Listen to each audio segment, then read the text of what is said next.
Selamat malam. Ini adalah pilihan Anda.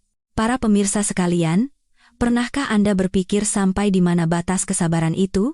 Dulu, saya adalah seorang istri dan seorang wanita yang percaya bahwa cinta dapat menutupi segalanya, dan jika saya terus bersabar dan bertahan, kedamaian akan datang suatu saat nanti. Namun, keyakinan itu hancur berkeping-keping. Pada malam yang menentukan itu, di bawah musik yang hingar-bingar dan lampu yang gemerlapan, suami yang paling kucintai di dunia merobek sendiri topeng kemunafikannya dan mendorongku ke jurang kehinaan yang tak berujung. Dan tepat di dalam kegelapan yang pekat seperti lumpur itu, akhirnya aku menemukan cahayaku sendiri. Kisah ini adalah catatan dari malam itu, sebuah momen ketika segalanya runtuh, dan segalanya dimulai kembali. Suara musik yang memekakan telinga dari sebuah rumah mewah di kawasan Menteng, terasa seperti ribuan jarum yang menusuk gendang telingaku. Namun, itu tak ada apa-apanya dibandingkan dengan rasa sakit di hatiku yang sedang hancur berkeping-keping. Aku berdiri di tengah ruang tamu yang megah, terasa seperti sebuah pulau terpencil. Pesta perayaan ulang tahun ketiga perusahaan suamiku, Baskara Aditama, sedang berlangsung meriah. Di sekelilingku, para pria dalam setelan jas bermerek memegang gelas whisky, sementara yang lain mengembuskan asap cerutu mahal. Di samping mereka, para wanita dalam gaun berkilauan memamerkan perhiasan yang harganya setara dengan sebuah rumah. Mereka semua adalah rekan bisnis dan teman-teman kalangan atas suamiku. Dengan gaun sutra sederhana berwarna hijau giok, aku merasa seperti orang asing yang tersesat, bahkan di rumahku sendiri, aku tak lebih dari sekadar hiasan yang memudar. Aku meremas kedua tanganku yang dingin, berusaha menenangkan tubuhku yang gemetar. Suamiku, Baskara, berdiri di tengah kerumunan bersama dua sahabatnya, Budi Santoso dan Agus Wijoyo. Ketiganya mabuk, wajah mereka memerah, tertawa dan berbicara dengan suara keras. Aku tak pernah bisa berbaur dengan mereka. Bagiku, mereka bukan pengusaha sukses, melainkan sekawanan serigala yang siap menerkam mangsa lemah. Terutama tatapan mesum mereka yang selalu menelanjangiku dari ujung kepala hingga ujung kaki, itu selalu membuatku muak. Ayo, bersulang. Untuk kesuksesan Direktur Baskara kita, teriak Budi Santoso, yang perutnya buncit dan matanya sayu, sambil mengangkat gelasnya tinggi-tinggi. Membangun fondasi sekuat ini hanya dalam 3 tahun, dia bukan lagi kekuatan yang bisa diremehkan. Baskara tersenyum angkuh, menenggak whiskinya dalam sekali teguk, lalu melemparkan pandangan ke arahku. Itu adalah tatapan dingin yang dipenuhi rasa kepemilikan dan perintah, tanpa sedikit pun cinta. Kesuksesanku hari ini, bukankah semua berkat istriku? Teman-temannya tertawa penuh arti, tawa yang syarat dengan cemoohan. Tentu, ada jasanya dalam mengurus rumah, sela Agus Wijoyo. Tapi apa yang istriku tahu tentang bisnis? Lalu ia menambahkan, tapi kita harus akui, Mbak Kirana semakin hari semakin mempesona saja, ya kan? Bas? Budi menimpali dengan mata genitnya yang memandangiku dari atas ke bawah. Benar, sayang sekali wanita secantik ini hanya disimpan di rumah. Bagaimana kalau malam ini kau perlihatkan sesuatu yang istimewa untuk kami, para abangmu ini, Direktur Baskara? Jantungku serasa jatuh ke perut. Permainan kotor mereka akan dimulai lagi. Ini bukan yang pertama kali. Aku menundukkan kepala, berpura-pura tidak mendengar, berharap Baskara akan menghentikan mereka. Tapi itu adalah harapan yang terlalu naif. Setelah beberapa gelas minuman keras, suamiku berubah menjadi orang yang sama sekali berbeda. Dia tampaknya justru menikmati usulan mesum teman-temannya. Dia adalah tipe orang yang menikmati perasaan berkuasa mutlak atas orang lain, terutama istrinya sendiri. Dia berjalan terhuyung-huyung ke arahku, dan mencengkeram lenganku dengan kasar. Dia menyeretku ke tengah ruang tamu, di mana semua mata tertuju pada kami. Baiklah, karena suasana hatiku sedang bagus malam ini, akan kuberikan kalian pemandangan yang indah. Dia berbisik di telingaku, suaranya sedingin es. Sayang, apa kau mencintaiku? Aku gemetar hebat, tak berani menatap matanya. Mas Bas, kamu mabuk. Semua orang melihat kita. Aku bertanya padamu, apa kau mencintaiku? Suaranya meninggi, cengkeramannya di pergelangan tanganku begitu kuat hingga aku ingin menjerit. Dengan suara sekecil nyamuk, aku menjawab, iya. Dia tertawa terbahak-bahak seperti orang gila. Kalau begitu, buktikan. Ayo kita main sebuah permainan. Lepaskan saja pakaianmu dan menarilah satu lagu di depan kami. Lalu ia menambahkan, kalau kau melakukannya, aku akan langsung menandatangani kontrak kerjasama dengan perusahaan ayahmu yang sudah lama kau minta itu. Ayahku sedang sakit keras, dan perusahaan kecil keluarga kami berada di ambang kebangkrutan. Baskara tahu itu. Dia tahu itu adalah kelemahan terbesarku. Dia menggunakan kelangsungan hidup keluargaku sebagai taruhan untuk permainan kotornya. Seluruh tubuhku membeku. Telingaku berdengung, suara musik dan tawa teman-temannya tak lagi terdengar. Yang kudengar hanyalah suara hatiku yang hancur berkeping-keping. Hina. Ini adalah penghinaan paling mengerikan yang bisa kubayangkan. Aku mengangkat kepala dan melihat ibu mertuaku, Ibu Ratna, yang duduk di sofa tak jauh dari sana. Dia hanya sedikit mengangkat sudut bibirnya, tersenyum puas seolah sedang menonton pertunjukan drama yang menarik. Selama 5 tahun terakhir, dia tidak pernah sekalipun menganggapku sebagai menantunya. Kenapa? Tidak mau melakukannya? Baskara memprovokasi dengan suara mengejek. Cintamu hanya sebatas itu? Cinta yang bahkan tidak sebanding dengan selembar kertas kontrak? Setiap kata yang diucapkannya menjadi ribuan jarum yang menusuk harga diriku. Air mata nyaris tumpah. Tapi aku menelannya dengan sekuat tenaga. Menangis dan memohon di sini hanya akan membuat mereka semakin senang. Aku sudah muak, benar-benar muak. Selama 5 tahun, aku hidup seperti bayangan, menahan hinaan ibu mertuaku dan permainan mesum suamiku. Aku percaya pengorbananku suatu saat akan membawa kedamaian bagi keluarga. Namun, kebaikan dan kelemahanku hanya membuat mereka semakin menjadi-jadi. Malam ini, dia sendiri yang memutus benang kesabaran terakhirku. Pada saat itu, semua ketakutan dan kepasrahan dalam diriku lenyap begitu saja. Yang menggantikannya adalah ketenangan yang aneh, ketenangan seseorang yang tidak punya apa-apa lagi untuk dirisikokan. Perlahan, aku mengangkat kepala dan menatap lurus ke mata Baskara. Tak ada lagi ketakutan di mataku. Hanya ada kehampaan yang kosong dan dingin. Baiklah. Suaraku terdengar asing, bahkan untuk telingaku sendiri. Aku akan mainkan permainan itu. Ruangan itu seketika hening, seolah disiram air. Bahkan Baskara tampak terkejut sejenak, karena aku setuju begitu mudah. Dia pasti mengira aku akan menangis, menjerit, dan memohon. Senyum kemenangan di bibirnya semakin lebar. Nah, begini baru istriku. Aku tidak lagi menatapnya. Aku berbalik menghadap orang-orang yang menahan napas menyaksikan pemandangan ini. Tatapan serakah dan mesum para pria itu tertancap padaku seperti lampu sorot. Aku menarik napas dalam-dalam. Kardigan tipis berwarna krem yang kukenakan tiba-tiba terasa seberat bertonton. Dengan sangat perlahan, aku mengangkat kedua tangan dan memegang kedua sisi kerah kardiganku. Setiap gerakanku anggun dan tenang, tanpa sedikit pun keraguan. Suara tawa yang riuh telah sirna, hanya musik dengan suasana aneh yang mengalun. Semua orang menunggu. Menunggu saat di mana kehinaanku akan dipertontonkan di hadapan dunia. Dengan tenang, aku melepaskan pakaian luarku. Kardigan itu meluncur mulus dari bahuku dan jatuh ke lantai. Dan pada saat itu, semua orang di ruangan itu suamiku, ibu mertuaku, dan teman-teman mesumnya semuanya membeku. Senyum kemenangan yang tersungging di bibir suamiku lenyap. Gelas whisky di tangan Budi Santoso jatuh ke lantai dan pecah berkeping-keping. Bahkan Ibu Ratna yang duduk di sofa sontak berdiri, matanya membelalak, seolah tak percaya dengan apa yang dilihatnya.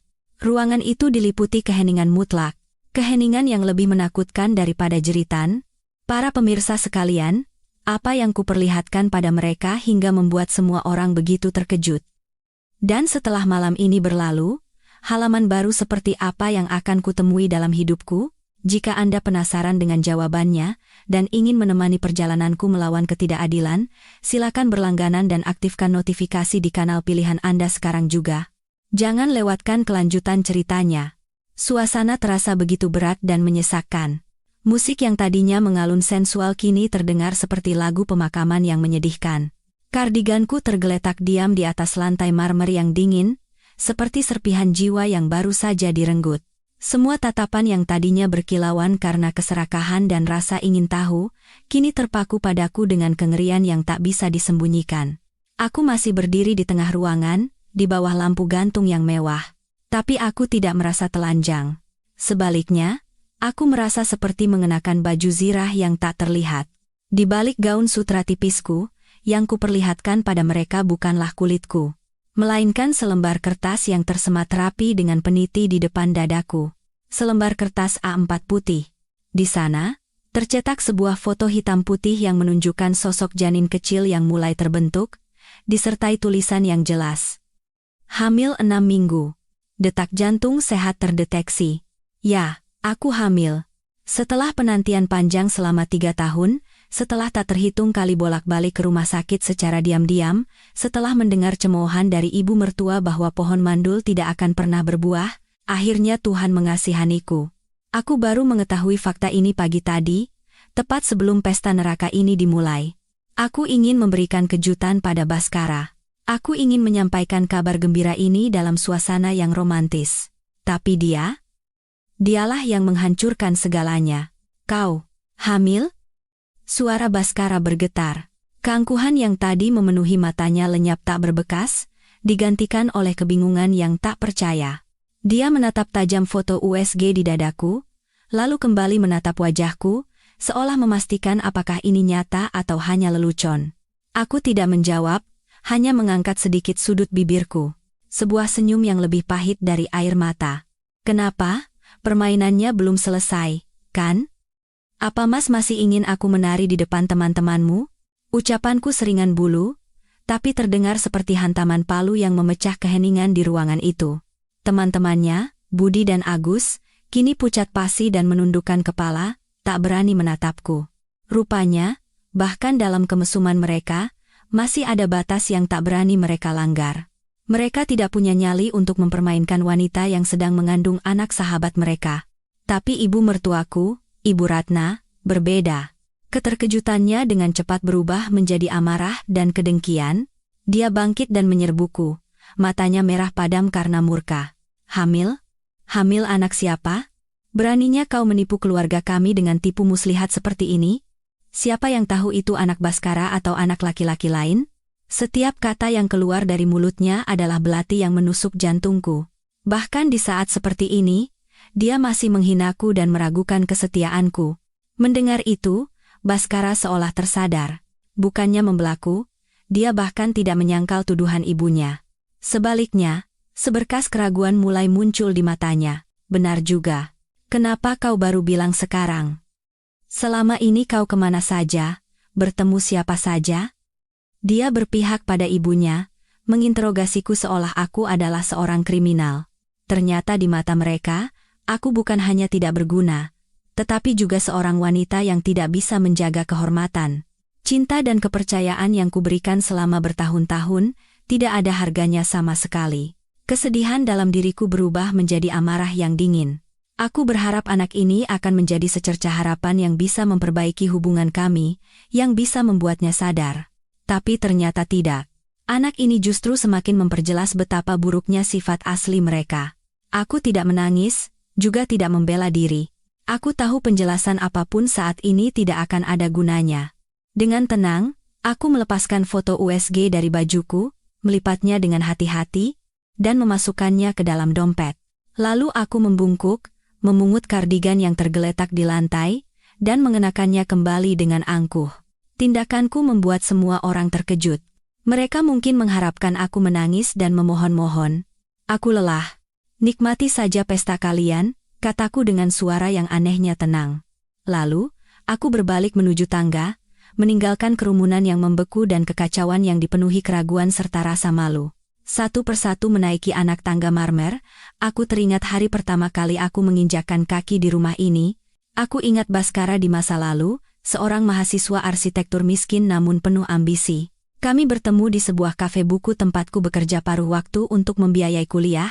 Dia tidak punya uang atau status, tapi dia punya hati yang tulus dan setumpuk gambar desain yang penuh mimpi. Dia memikatku dengan seikat bunga liar yang dipetiknya di pinggir jalan, dengan malam-malam saat kami berbagi sepotong roti sambil memimpikan masa depan yang cerah bersama. Dia bilang dia mencintai kesederhanaanku, kepolosanku, dan tekadku yang kuat. Dia berjanji akan bekerja keras untuk memberiku kehidupan yang bahagia. Aku mempercayainya. Dengan hati polos seorang gadis yang tidak tahu apa-apa tentang dunia, Aku mencintainya. Orang tuaku di desa adalah petani. Ketika aku membawanya pulang, mereka menentangnya. Mereka takut aku akan hidup susah. Tapi aku menentang keinginan orang tuaku dan mempertaruhkan segalanya untuk bersamanya. Di hari pernikahan kami tidak punya apa-apa di tangan kami. Hanya 2 kepalan tangan dan cinta yang terasa akan abadi. Kami menyewa sebuah kamar kos kecil dan memulai bisnis. Aku bahkan menjual tabunganku yang tak seberapa dan kalung warisan ibuku untuk membantunya mendirikan sebuah biro arsitek kecil. Awalnya sangat sulit. Aku merangkap sebagai akuntan, HRD, bahkan staf penjualan untuknya. Malam hari, kami berdua menunduk di atas meja gambar. Sulit. Tapi kami sangat bahagia.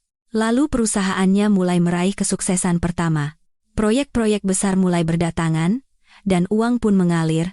Kami pindah dari kamar kos sempit ke apartemen, lalu ke rumah mewah ini. Hidup kami berubah, dan dia pun berubah. Dia bukan lagi pemuda sederhana yang dulu. Dia mulai terobsesi dengan penampilan dan pergaulan. Dia bergaul dengan orang-orang seperti Budi dan Agus, orang-orang yang dulu ia benci. Dia semakin sering pulang larut, dan tubuhnya selalu berbau alkohol dan parfum wanita asing. Ibu mertuaku, Ibu Ratna, yang sudah menjanda, juga mulai tinggal bersama kami. Sejak awal dia tidak menyukaiku. Dia pikir aku hanyalah gadis desa beruntung yang berhasil memikat anaknya, tidak sepadan dengannya. Ketika perusahaan Baskara sukses, hinaannya menjadi semakin terang-terangan. Dia mengkritik segalanya, mulai dari cara berpakaianku, cara berjalanku, hingga ketidakmampuanku memberinya cucu. Baskara, bukannya melindungiku, justru selalu membela ibunya. Ibu kan sendirian. Kamu yang sabar, ya, katanya. Kesabaranku menjadi kebiasaan, lalu menjadi kepasrahan. Aku terus menipu diriku sendiri bahwa pengorbanan apapun sepadan asalkan bisa menjaga kedamaian keluarga. Aku tidak sadar bahwa diamku justru menjadi pembiaran yang membesarkan kejahatan. Langkah terakhirku di lantai 2, aku berhenti dan menatap ke bawah, ke ruang tamu. Pestanya telah usai. Para tamu tak tahan dengan suasana canggung, satu persatu pergi. Kini hanya keluarga mereka yang berkumpul, berbisik-bisik. Pasti membicarakanku, membicarakan anak dalam kandunganku. Dia sudah mulai menggali jebakan baru, jebakan yang lebih licik dan kejam dari penghinaan semalam. Aku membanting pintu kamar tidur. Suara kering itu seolah menjadi suara pemutus segalanya. Aku ingin mengisolasi diriku dari dunia luar yang penuh kemunafikan dan kedengkian itu. Aku bersandar pada pintu kayu yang dingin dan merosot ke lantai. Tubuhku gemetar hebat. Bukan karena dingin, tapi karena amarah dan rasa sakit yang mencapai puncaknya. Semuanya terjadi begitu tiba-tiba. Beberapa jam yang lalu, aku adalah seorang istri yang bersemangat untuk memberitakan kabar gembira pada suaminya. Kini, aku menjadi wanita yang dihina, dituduh, dan diragukan oleh pria yang paling kucintai di dunia. Anak dalam kandunganku seharusnya menjadi buah cinta dan perekat keluarga. Tapi kini, di mata mereka, ia menjadi duri dalam daging, menjadi alat untuk terus menginjak-injak dan menyiksaku. Aku memeluk perutku, tempat kehidupan kecil itu tumbuh. Air mata kembali mengalir. Tapi kali ini, bukan air mata kelemahan, melainkan air mata kebencian. Nak, maafkan ibu. Ibu tidak bisa memberimu ayah yang baik dan keluarga yang utuh. Tapi ibu janji, dengan cara apapun, ibu akan melindungimu. Kenangan hari-hari penuh penghinaan di rumah ini muncul kembali dengan jelas. Setahun yang lalu, saat aku tak sengaja memecahkan gelas kristal kesayangan Ibu Ratna, aku dihukum berlutut di ruang tamu selama 3 jam. Baskara yang baru pulang kerja melihatku dengan lutut bengkak dan wajah sembab karena air mata. Aku berharap dia akan membantuku berdiri, mengatakan sepatah kata yang adil. Tapi dia hanya melirikku sekilas dan berkata dengan dingin, kalau salah ya harus dihukum, biar kamu ingat seumur hidup, lain kali jangan ceroboh. Malam itu, saat aku masuk ke kamar dengan tubuh lelah, dia tanpa rasa bersalah meminta dilayani. Katanya, itu cara meminta maaf. Aku hanya bisa mengatupkan gigi dan menahannya. Aku merasa seperti boneka tak berjiwa. Aku juga teringat hari ulang tahunku 6 bulan yang lalu. Itu adalah satu-satunya hari dalam beberapa tahun terakhir di mana Baskara mengajakku makan malam. Aku sangat gembira, berdandan secantik mungkin. Aku berharap ini akan menjadi awal yang baru, bukti bahwa dia masih peduli padaku. Tapi setibanya di restoran, aku baru sadar bahwa itu adalah jamuan bisnis.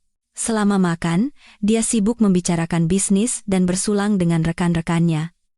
Sementara aku ditinggalkan sendirian di sudut meja.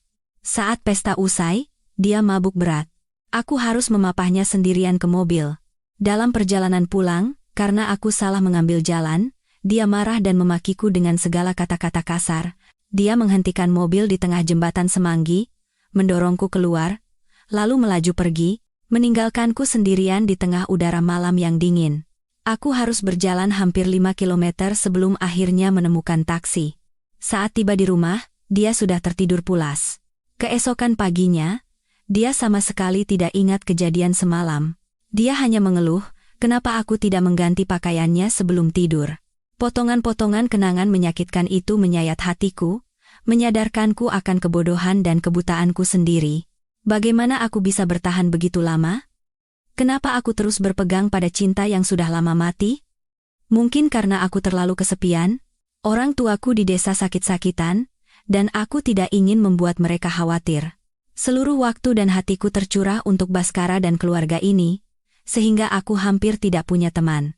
Aku mengisolasi diriku sendiri, mengurung diriku dalam sangkar emas dan mengira itu adalah kebahagiaan, tapi malam ini, sangkar itu hancur berkeping-keping. Aku tidak mati di dalam sangkar. Aku mengepakkan sayapku kembali. Sebuah kebenaran yang menyakitkan melintas di benakku. Sebelum pesta semalam, saat aku sedang berganti pakaian di kamar, aku tak sengaja mendengar Baskara berbicara di telepon dengan Budi. Pintunya sedikit terbuka. Aku hanya mendengar beberapa patah kata, tapi itu cukup membuat punggungku merinding. Tenang saja. Malam ini akan ada pertunjukan menarik. Istriku belakangan ini mulai berani melawanku. Jadi kesempatan ini harus kugunakan untuk memberinya pelajaran agar dia tahu posisinya. Pertunjukan apa? Ceritakan dong, seperti biasa. Akan kupermalukan dia habis-habisan di depan orang banyak, biar setelah malam ini dia tidak berani lagi mengangkat kepalanya. Saat itu, aku tidak percaya dengan telingaku sendiri. Aku menghibur diri, mungkin aku salah dengar, tidak mungkin dia sekejam itu. Tapi apa yang terjadi di pesta membuktikan segalanya. Penghinaan yang kualami bukanlah tindakan spontan karena mabuk. Itu semua sudah direncanakan sejak awal. Dia sengaja melakukannya untuk menundukkanku dan menegaskan kekuasaannya. Dia ingin menjadikanku anjing penurut yang hanya tahu cara patuh. Kekejaman dan kebengisannya telah melampaui batas kemanusiaan. Saat itu, terdengar ketukan di pintu.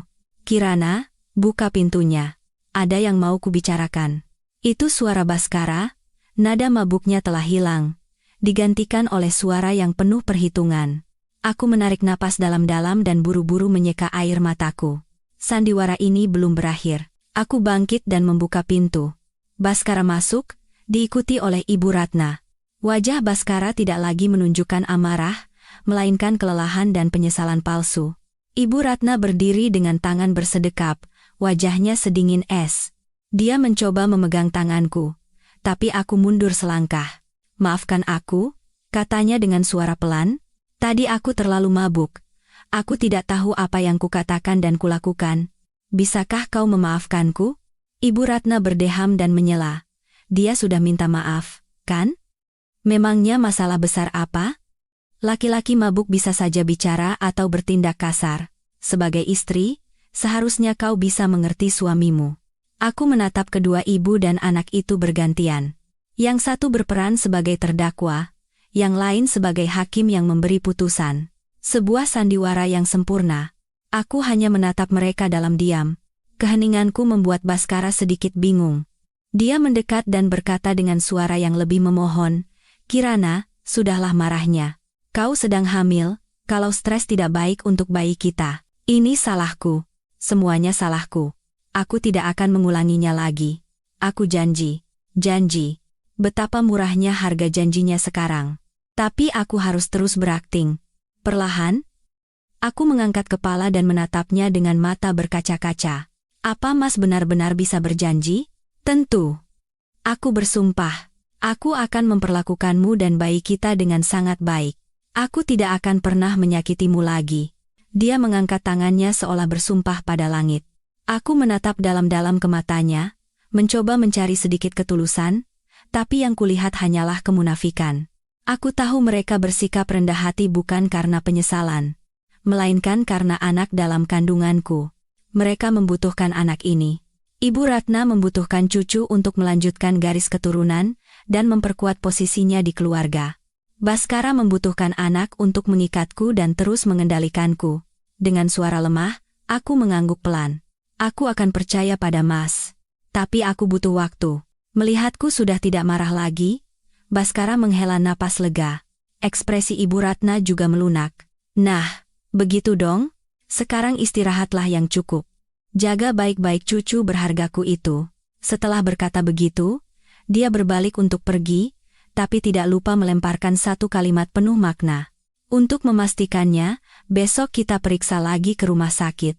Harus di rumah sakit keluarga kita, baru bisa dipercaya. Mereka mulai beraksi. Bahkan anakku yang belum lahir pun telah menjadi alat di tangan mereka. Pertarungan ini akan jauh lebih berat dari yang kubayangkan. Pintu tertutup, dan keheningan yang menyesakkan kembali menyelimuti. Kata-kata Ibu Ratna terngiang-ngiang di telingaku. Harus di rumah sakit keluarga kita, baru bisa dipercaya. Maksudnya adalah rumah sakit sejahtera, di mana dia adalah salah satu pemegang saham utamanya. Aku tahu persis niatnya. Dia tidak mempercayaiku. Dia ingin mengendalikan segalanya, termasuk informasi tentang kesehatanku dan bayiku. Punggungku merinding. Jika aku pergi ke sana, semua hasil pemeriksaan dan informasi tentang bayiku akan jatuh ke tangannya. Apa yang bisa dia lakukan? Dia bisa memutarbalikkan kebenaran, merancang sandiwara lain untuk mencelakaiku. Aku tidak ingin memikirkannya lebih jauh. Aku seperti ikan di atas talenan, dan mereka adalah pisau yang siap mencincangku kapan saja. Aku tidak bisa hanya duduk diam menunggu mati. Aku harus mencari jalan keluar. Tapi kemana? Orang tuaku? Tidak mungkin. Baskara dan ibunya pasti akan mencari sampai ke sana dan menekan orang tuaku. Aku tidak bisa menambah beban mereka lagi. Di tengah kebingunganku, satu nama muncul di benakku. Ibu waliku, Ibu Helena. Beliau adalah sahabat karib almarhumah ibuku. Setelah ibuku meninggal, beliau merawatku seperti putrinya sendiri. Ibu Helena adalah wanita yang luar biasa. Dulu, beliau adalah seorang pengusaha wanita yang disegani di dunia bisnis, membangun sebuah grup tekstil raksasa dari nol. Meski sekarang sudah pensiun, pengaruh dan jaringannya di dunia bisnis masih sangat kuat. Lebih dari itu, beliau sangat cerdas dan tajam, mampu membaca hati orang. Sejak awal, beliau tidak menyukai Baskara. Beliau pernah berkata padaku, "Anak muda itu," matanya penuh kelicikan, "hati-hati, nak." Tapi saat itu, aku dibutakan oleh cinta dan tidak mengindahkan nasihatnya. Sekarang, satu-satunya orang yang bisa membantuku adalah beliau. Aku menunggu hingga mendekati tengah malam, saat aku yakin Baskara dan ibu mertuaku sudah tertidur. Diam-diam, aku membuka pintu dan berjinjit menuruni tangga. Aku tidak berani menyalakan lampu, hanya mengandalkan cahaya remang-remang dari jendela. Aku menggunakan telepon rumah di ruang tamu untuk menelepon Ibu Helena. Aku takut Baskara mungkin memasang aplikasi pelacak di ponselku. Setelah beberapa kali nada sambung, terdengar suara yang masih mengantuk namun sangat kukenal dari seberang sana. "Halo, Ibu, ini Kirana." Suaraku bergetar dan nyaris menangis. Mendengar suaraku, Ibu Helena sepertinya langsung terjaga sepenuhnya. "Kirana? Ada apa? Nak, kenapa menelepon jam segini?" Terjadi sesuatu, aku tidak bisa melanjutkan kata-kataku, hanya terisak sambil memegang gagang telepon. "Tenang, nak, tarik napas dalam-dalam, lalu ceritakan pelan-pelan apa yang terjadi." Suara Ibu Helena tegas, namun memiliki kekuatan yang menenangkan. Sambil menahan isak tangis, aku menceritakan semua kejadian secara singkat. Pesta yang memalukan, bayi dalam kandunganku, dan rencana jahat Ibu Ratna dan putranya. Selama aku bercerita, aku bisa merasakan keheningan yang menakutkan dari seberang telepon. Setelah aku selesai, Ibu Helena tidak langsung bicara. Beliau terdiam cukup lama, lalu menghela napas panjang. Kemudian, dengan suara yang jauh lebih dingin dan penuh tekad, beliau berkata, "Sudah? Ibu peringatkan, Tapi kau tidak mendengarkan. Tapi menangis sekarang tidak akan menyelesaikan apa-apa.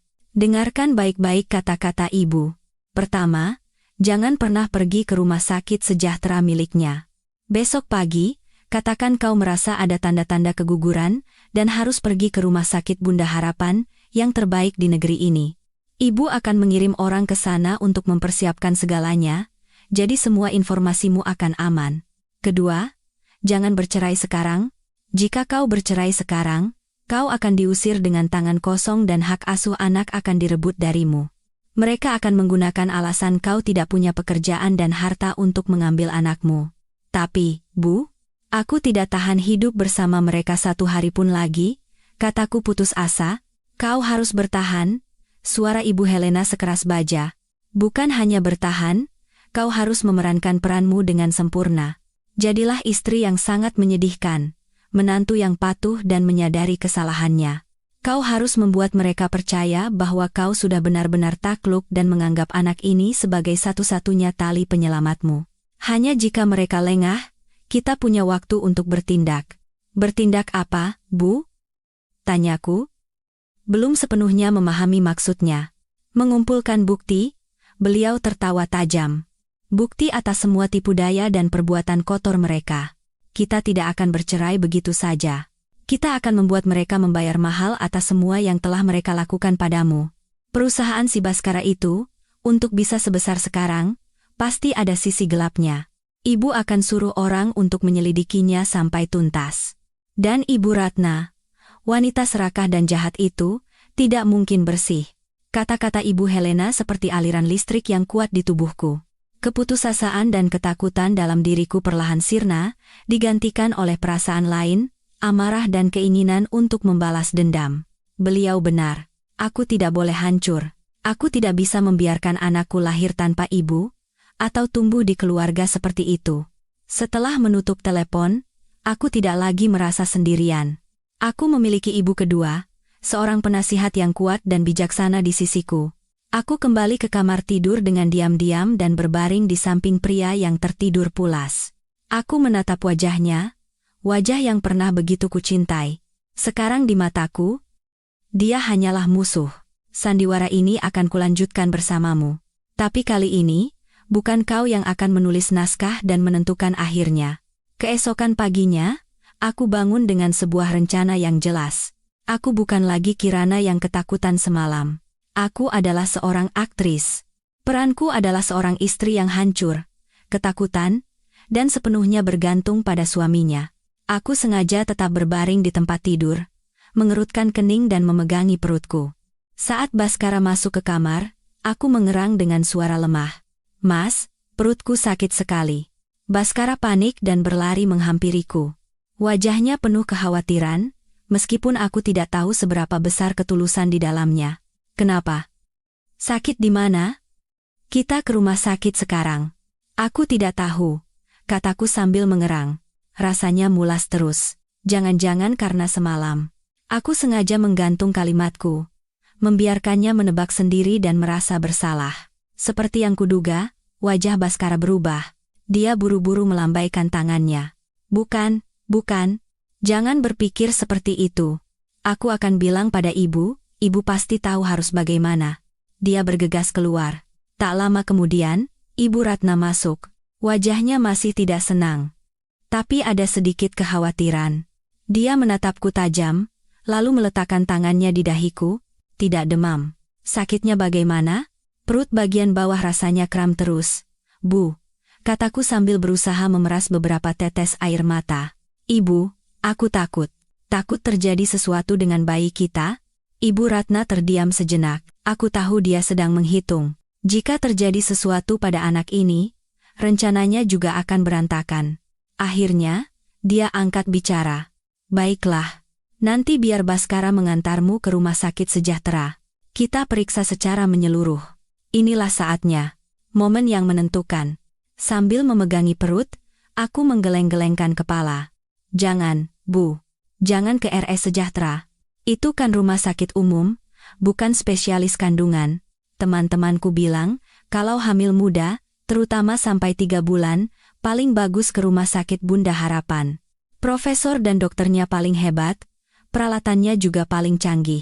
Aku khawatir dengan cucu ibu. Ucapanku tepat mengenai psikologinya. Cucuku. Dia bisa membenciku. Tapi dia tidak bisa mengabaikan cucu yang telah dinanti-nantikannya siang dan malam. Selain itu, RS Bunda Harapan adalah rumah sakit pemerintah dengan reputasi terbaik, jadi dia tidak punya alasan untuk menolak. Setelah berpikir sejenak, dia dengan enggan mengangguk. Ada benarnya juga? Baiklah. Kita ke RS Bunda Harapan saja. Baskara. Cepat antar dia. Minta diperiksa oleh dokter yang paling ahli. Baskara mengiyakan dan buru-buru memapahku. Aku sengaja berjalan dengan lemas, bersandar sepenuhnya pada tubuhnya. Selama di mobil, aku berpura-pura memejamkan mata dan beristirahat, sambil diam-diam mengirim pesan pada Ibu Helena bahwa semuanya berjalan sesuai rencana. Setibanya di RS Bunda Harapan, situasi yang telah dipersiapkan dengan sempurna menantiku. Begitu kami tiba di UGD, seorang dokter wanita yang tampak sangat berpengalaman orang suruhan Ibu Helena menyambut kami. Dia memperkenalkan diri sebagai kepala departemen dan berkata akan memeriksaku secara pribadi. Baskara dan Ibu Ratna yang ikut mengawasi tampak sangat lega melihatnya. Aku dibawa ke ruang periksa pribadi. Setelah pemeriksaan, dokter berkata dengan wajah serius, "Ibu Kirana, ada sedikit tanda-tanda keguguran. Mungkin karena stres psikologis. Untuk keamanan, sebaiknya ibu dirawat inap beberapa hari untuk observasi. Kami akan memberikan perawatan dan terapi terbaik untuk menjaga kehamilan." Mendengar itu, Baskara dan Ibu Ratna tidak lagi curiga dan segera mengurus administrasi rawat inap. Aku dirawat di kamar pribadi yang tenang dan nyaman. Dengan begitu, tahap pertama berhasil. Aku berhasil keluar dari kontrol langsung mereka dan mendapatkan ruang aman serta waktu yang berharga. Selama beberapa hari berikutnya, aku memerankan peran pasien yang sempurna. Aku berbaring di tempat tidur, membaca buku, mendengarkan musik, tanpa menunjukkan tanda-tanda bahwa aku sedang merencanakan sesuatu. Baskara dan Ibu Ratna setiap hari bergantian datang menjenguk, membawakan berbagai macam makanan bergizi. Mereka bersikap sangat baik padaku. Baskara terus-menerus meminta maaf dan mengumbar berbagai janji. Ibu Ratna tidak lagi mengomel, hanya berpesan agar aku menjaga kesehatan demi cucu berharganya. Aku hanya tersenyum diam dan menjawab iya. Sikap patuhku membuat mereka semakin lengah dan percaya bahwa aku telah sepenuhnya takluk. Sementara itu, di luar sana, Ibu Helena dan jaringannya mulai bergerak. Setiap malam setelah Baskara pulang, Ibu Helena diam-diam datang menjengukku, dengan status sebagai teman lama almarhumah ibuku. Beliau membawa informasi pertama, "Baskara Aditama," katanya pelan. "Perusahaannya itu, luarnya saja yang megah, dalamnya kosong. Selama beberapa tahun ini bisnisnya terus merugi, hanya bertahan dari beberapa kontrak besar yang didapat berkat jaringan dan reputasi yang kau bangun untuknya. Utang banknya juga cukup besar. Bagaimana dengan Ibu Ratna?" Beliau tertawa sinis. "Wanita itu lebih parah. Aku suruh orang menyelidikinya. Ternyata dia kecanduan judi. Bukan judi kartu di pasar, tapi investasi saham spekulatif yang seperti judi. Dia kehilangan banyak sekali uang, dan sekarang sedang dikejar-kejar rentenir. Dia diancam harus melunasi dalam sebulan." Semuanya menjadi jelas. Itulah sebabnya mereka sangat membutuhkan uang. Itulah sebabnya mereka mengincar perusahaan ayahku. Itulah sebabnya Ibu Ratna begitu menginginkan seorang cucu. Dia membutuhkan pewaris untuk Baskara, dan dia berniat melimpahkan utangnya pada Baskara. Mereka bukan sekadar orang jahat. Mereka adalah binatang buas yang terpojok, siap melakukan apa saja untuk bertahan hidup. Lalu, apa yang harus kita lakukan sekarang, Bu? Tanyaku cemas. Ibu Helena menepuk tanganku dengan lembut. Matanya sedingin es. Belum saatnya terburu-buru. Biarkan mereka percaya bahwa tujuan mereka akan segera tercapai. Kau di sini, beristirahatlah dengan tenang. Tugasmu sekarang adalah menjaga keselamatanmu sepenuhnya. Urusan di luar, serahkan semua pada ibu. Untuk menangkap ular berbisa, kita harus menunggu sampai ia masuk ke dalam perangkap dengan sendirinya. Aku menatapnya. Rasa aman dan percaya yang mutlak menyebar di hatiku. Aku tahu, sebuah perangkap yang lebih besar, badai yang lebih menakutkan, sedang dipersiapkan. Dan kali ini, bukan aku yang akan terperangkap di pusat badai itu. Seminggu berlalu di rumah sakit, dan kesehatanku berangsur pulih. Kandunganku juga sudah stabil. Sebagian besar waktuku kugunakan untuk membaca, belajar tentang manajemen dan keuangan. Kisah Baskara dan ibunya memberiku pelajaran berharga. Jangan pernah percaya secara buta, dan yang terpenting, jangan sampai tidak memiliki pengetahuan. Aku harus mempersenjatai diriku sendiri untuk melindungi diriku dan anakku kelak. Ibu Helena terus datang setiap malam, memberiku informasi terbaru. Sudah kupasang alat pelacak di mobil Baskara, bisiknya suatu malam. Selain hubungan bisnis yang mencurigakan, dia juga punya wanita simpanan. Dadaku sesak. Meskipun tidak lagi mencintainya, rasa dikhianati tetap menyakitkan. Siapa? Sekretaris pribadinya. Muda, cantik, dan sangat lihai memeras uang. Baskara sudah membelikannya sebuah apartemen mewah di kawasan Sudirman dan mobil impor mahal. Semuanya atas nama wanita itu. Ternyata, selama aku menahan penderitaan di rumah, dia bersenang-senang dengan wanita lain di luar sana. Amarah membuncah, tapi berhasil kutahan. Ini bukan saatnya untuk cemburu. Semua informasi adalah bidak penting dalam permainan ini. Apa ada buktinya? Tentu saja. Ibu Helena tersenyum. Rekaman video mereka keluar masuk hotel, bukti transfer bank dari Baskara ke rekening wanita itu, semuanya ada. Tapi kita belum akan menggunakannya. Kartu truf harus dikeluarkan di saat yang paling menentukan. Aku mengangguk, mempercayai rencananya sepenuhnya. Tepat seminggu kemudian, dokter menyatakan bahwa aku sudah cukup sehat untuk pulang. Baskara dan Ibu Ratna datang menjemputku dengan wajah gembira. Mereka pasti berpikir aku sudah pulih sepenuhnya. Mangsa yang siap untuk kembali dipermainkan. Saat membereskan barang, aku sengaja meninggalkan sebuah buku catatan kecil di bawah bantal. Itu adalah buku harian yang mulai kutulis di rumah sakit. Di dalamnya, aku menuliskan ketakutanku, rasa bersalahku karena telah menyusahkan suami dan ibu mertua. Aku menulis bahwa aku sadar telah salah dan mulai sekarang akan berusaha menjadi istri dan menantu yang baik. Aku yakin Ibu Ratna yang penuh curiga tidak akan melewatkannya begitu saja. Seperti dugaanku, malam itu juga, saat aku sedang di kamar mandi, Ibu Ratna diam-diam masuk ke kamarku. Dari celah pintu, aku melihatnya membuka dan membaca buku harianku. Senyum puas terukir di bibirnya. Dia percaya aku sudah sepenuhnya jinak. Sandiwaraku berhasil separuh jalan. Beberapa hari berikutnya, aku benar-benar hidup seperti orang yang berbeda. Aku tidak lagi bertahan dalam diam, melainkan patuh secara aktif. Aku bangun pagi-pagi sekali dan menyiapkan sarapan mewah untuk seluruh keluarga.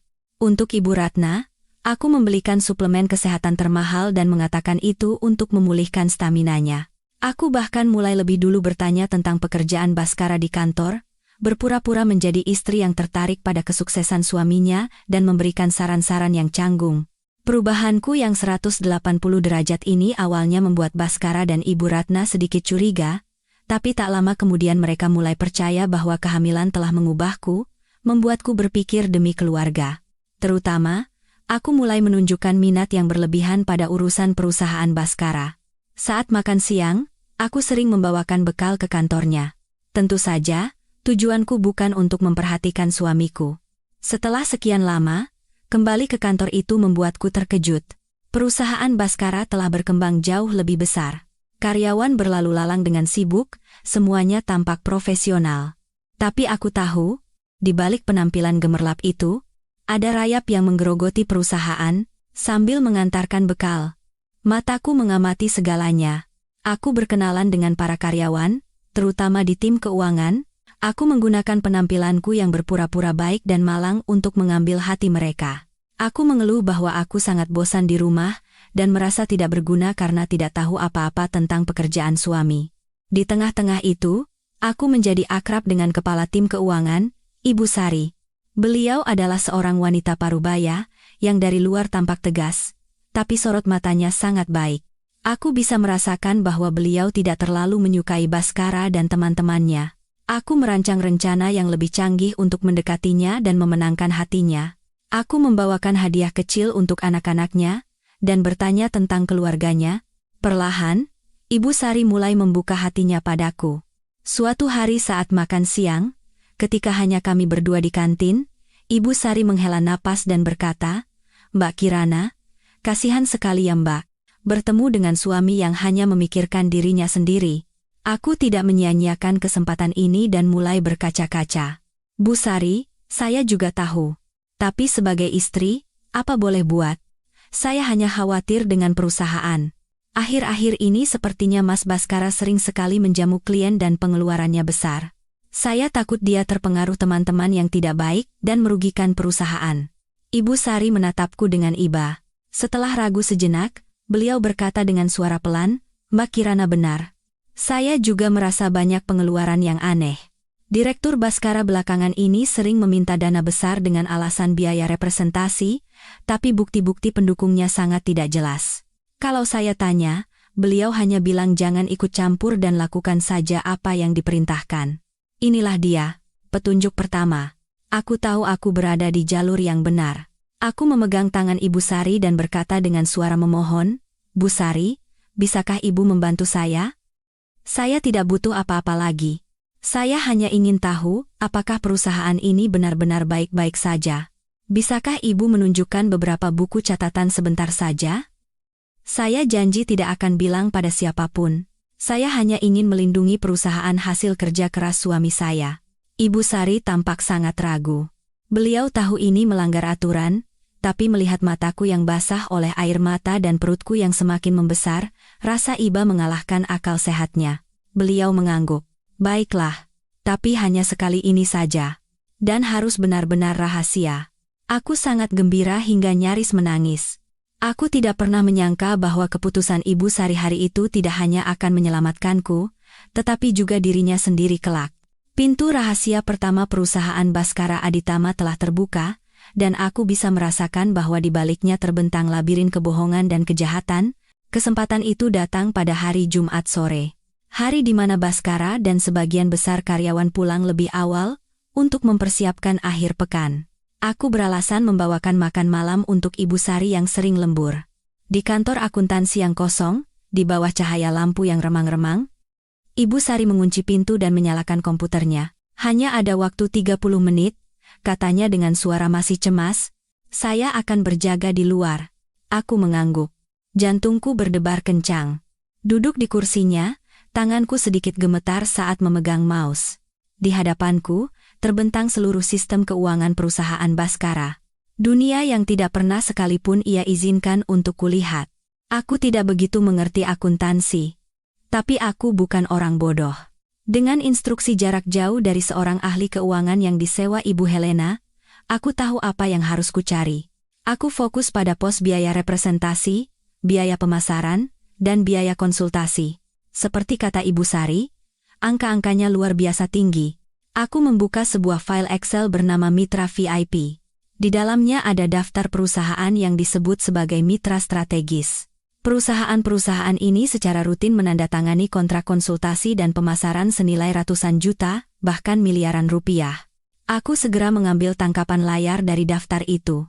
Ada satu nama yang sangat mencolok, PT Cahaya Mediatama. Nama ini sering muncul hampir setiap bulan dengan nilai kontrak yang besar. Diam-diam aku mengirim daftar perusahaan ini kepada orang suruhan Ibu Helena untuk diperiksa. Sambil menunggu, aku terus menelusuri file. Aku membuka file pindaian kontrak. Di mana-mana tertera tanda tangan Baskara yang besar dan penuh percaya diri. Tapi saat aku membuka kontrak dengan PT Cahaya Mediatama, aku tertegun pada nama perwakilan perusahaan itu. Nama yang sangat ku kenal. Agus Wijoyo, sahabat mesum Baskara. Jadi begini permainannya. Mereka bekerja sama. Perusahaan bernama PT Cahaya Mediatama ini jelas merupakan perusahaan fiktif yang dibuat untuk menggelapkan uang perusahaan Baskara. Tepat pada saat itu, ponselku bergetar singkat. Pesan dari Ibu Helena. Cahaya Mediatama, Sentosa Development, Cipta Kreasi, semua perusahaan fiktif. Para direkturnya adalah keluarga atau orang dekat Baskara dan teman-temannya. Sekarang semuanya jelas. Ini bukan sekadar penyelewengan pribadi, ini adalah kejahatan terorganisir. Mereka menggunakan perusahaan Baskara sebagai mesin cuci untuk menggelapkan uang dan membaginya. Aku segera menyalin semua file kontrak dan lembar Excel yang mencurigakan ke dalam sebuah USB kecil yang telah kusiapkan. 30 menit berlalu dalam sekejap mata. Ibu Sari mengetuk pintu, memberi isyarat bahwa waktunya habis. Aku buru-buru menutup semua jendela, menghapus riwayat penelusuran, dan mengembalikan semuanya seperti semula. Sambil berulang kali berterima kasih pada Ibu Sari, aku menyelipkan sebuah amplop tebal ke tangannya. Untuk jajan anak-anak. Jasa Ibu tidak akan pernah saya lupakan seumur hidup. Ibu Sari mencoba menolak, tapi aku bersikeras. Kalau Ibu tidak terima, saya jadi tidak enak hati. Anggap saja ini hadiah kecil.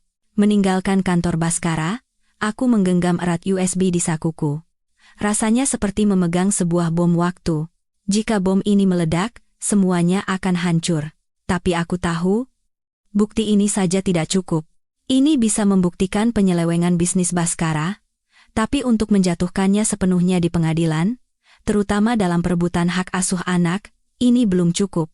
Aku membutuhkan satu pukulan yang lebih kuat, pukulan yang mematikan, dan aku tidak pernah menyangka, petunjuk berikutnya akan datang dari ibu mertuaku, Ibu Ratna. Meskipun bukti bisnis ilegal Baskara sudah di tangan, aku terus melanjutkan peranku, tapi rasa benci dan jijik di dalam hati membuat semakin sulit untuk memasang senyum palsu. Aku mulai lelah. Untungnya, Ibu Ratna, yang gembira dengan prospek bisa segera melunasi utangnya, secara tidak sengaja memberiku pisau yang lebih tajam. Suatu sore, saat hanya kami berdua di rumah, Ibu Ratna bersikap luar biasa ramah. Dia menyuruhku duduk di sofa dan mengeluarkan sebuah album foto tua. "Kirana, sini lihat ini." Sambil membalik halaman demi halaman, dia memamerkan foto-foto masa kecil Baskara. "Lihat, Baskara kita ini dari kecil sudah setampan ini, waktu besar, banyak sekali anak orang kaya yang mengejarnya, tapi dia menolak semua dan memilih kamu." Aku memaksakan senyum. Aku tahu dia sedang mencoba merayuku, menciptakan citra keluarga bahagia agar lebih mudah mengendalikanku nanti. Saat tiba di halaman terakhir album, dia berhenti pada sebuah foto yang warnanya sedikit pudar. Di dalam foto itu, ada seorang wanita muda dan cantik yang sangat mirip dengan Ibu Ratna. "Ibu, ini siapa?" tanyaku penasaran. Mata Ibu Ratna menunjukkan kilatan yang rumit, campuran antara kebanggaan dan kepahitan. "Ini tantenya Baskara, adik perempuanku." Dia menghela napas. Nasibnya malang. Cantik dan pintar, tapi tidak beruntung. Salah memilih suami, seorang penjudi yang suka main tangan. Akhirnya dia tidak tahan dan pergi dari rumah membawa anaknya. Sudah lebih dari 10 tahun yang lalu. Kisah yang menyedihkan, tapi ada sesuatu yang tidak sederhana dalam tatapan Ibu Ratna. Aku bertanya tanpa berpikir. "Lalu, bagaimana dengan suami tantenya?" Ibu Ratna mencibir dengan suara penuh penghinaan. "Orang itu, setelah ditinggal istri dan anaknya, hidupnya semakin tidak karuan. Kudengar dia masuk penjara karena bisnis ilegal. Beberapa tahun setelah bebas, dia meninggal karena sakit. Itulah balasan untuk perbuatannya." "Lalu anak tantenya? Sekarang pasti sudah besar ya, Bu?" Saat aku menyebutkan si anak, ekspresi Ibu Ratna tiba-tiba berubah. Dia tampak sedikit panik dan buru-buru menutup album itu. "Oh, itu. Ibu juga tidak tahu. Sudah putus kontak." Dia mengalihkan pembicaraan. "Sudahlah, itu kan cerita lama. Untuk apa dibicarakan?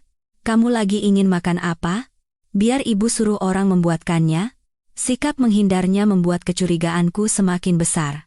Kenapa dia bereaksi aneh seperti itu saat aku menyebutkan anak adiknya? Instingku mengatakan ada rahasia di balik cerita ini. Malam itu, aku langsung menelepon Ibu Helena, menceritakan percakapan itu dan kecurigaanku. "Bu, bisakah Ibu mencari tahu tentang adik Ibu Ratna dan anaknya? Sepertinya ada yang aneh." Di seberang telepon, Ibu Helena terdiam sejenak, lalu berkata, "Baiklah, serahkan pada Ibu. Isi hati seorang wanita, Ibu paling tahu." Hanya beberapa hari kemudian, telepon dari Ibu Helena datang. Suaranya kehilangan ketenangan yang biasa, kini penuh dengan amarah. "Kirana, duduklah yang teguh. Cerita yang akan Ibu sampaikan ini mungkin akan mengejutkanmu." "Iya, Bu, ada apa?" Adik perempuan Ibu Ratna, suara Ibu Helena menajam. "Dia bukan pergi dari rumah karena kekerasan suaminya. Dia meninggal 15 tahun yang lalu karena kecelakaan lalu lintas." "Apa?" Aku membeku. "Dan yang menyebabkan kecelakaan itu adalah suaminya sendiri. Tapi anehnya, Kasus itu ditutup begitu saja. Laki-laki itu hanya dipenjara beberapa tahun atas tuduhan kelalaian yang menyebabkan kematian. Menurut beberapa informasi, Ibu Ratna sendiri yang turun tangan untuk membereskan semuanya. Pikiranku kacau. Kenapa Ibu Ratna harus menyembunyikan kebenaran tentang kematian adiknya? Kenapa dia membantu orang yang telah membunuh adiknya? Lalu anaknya?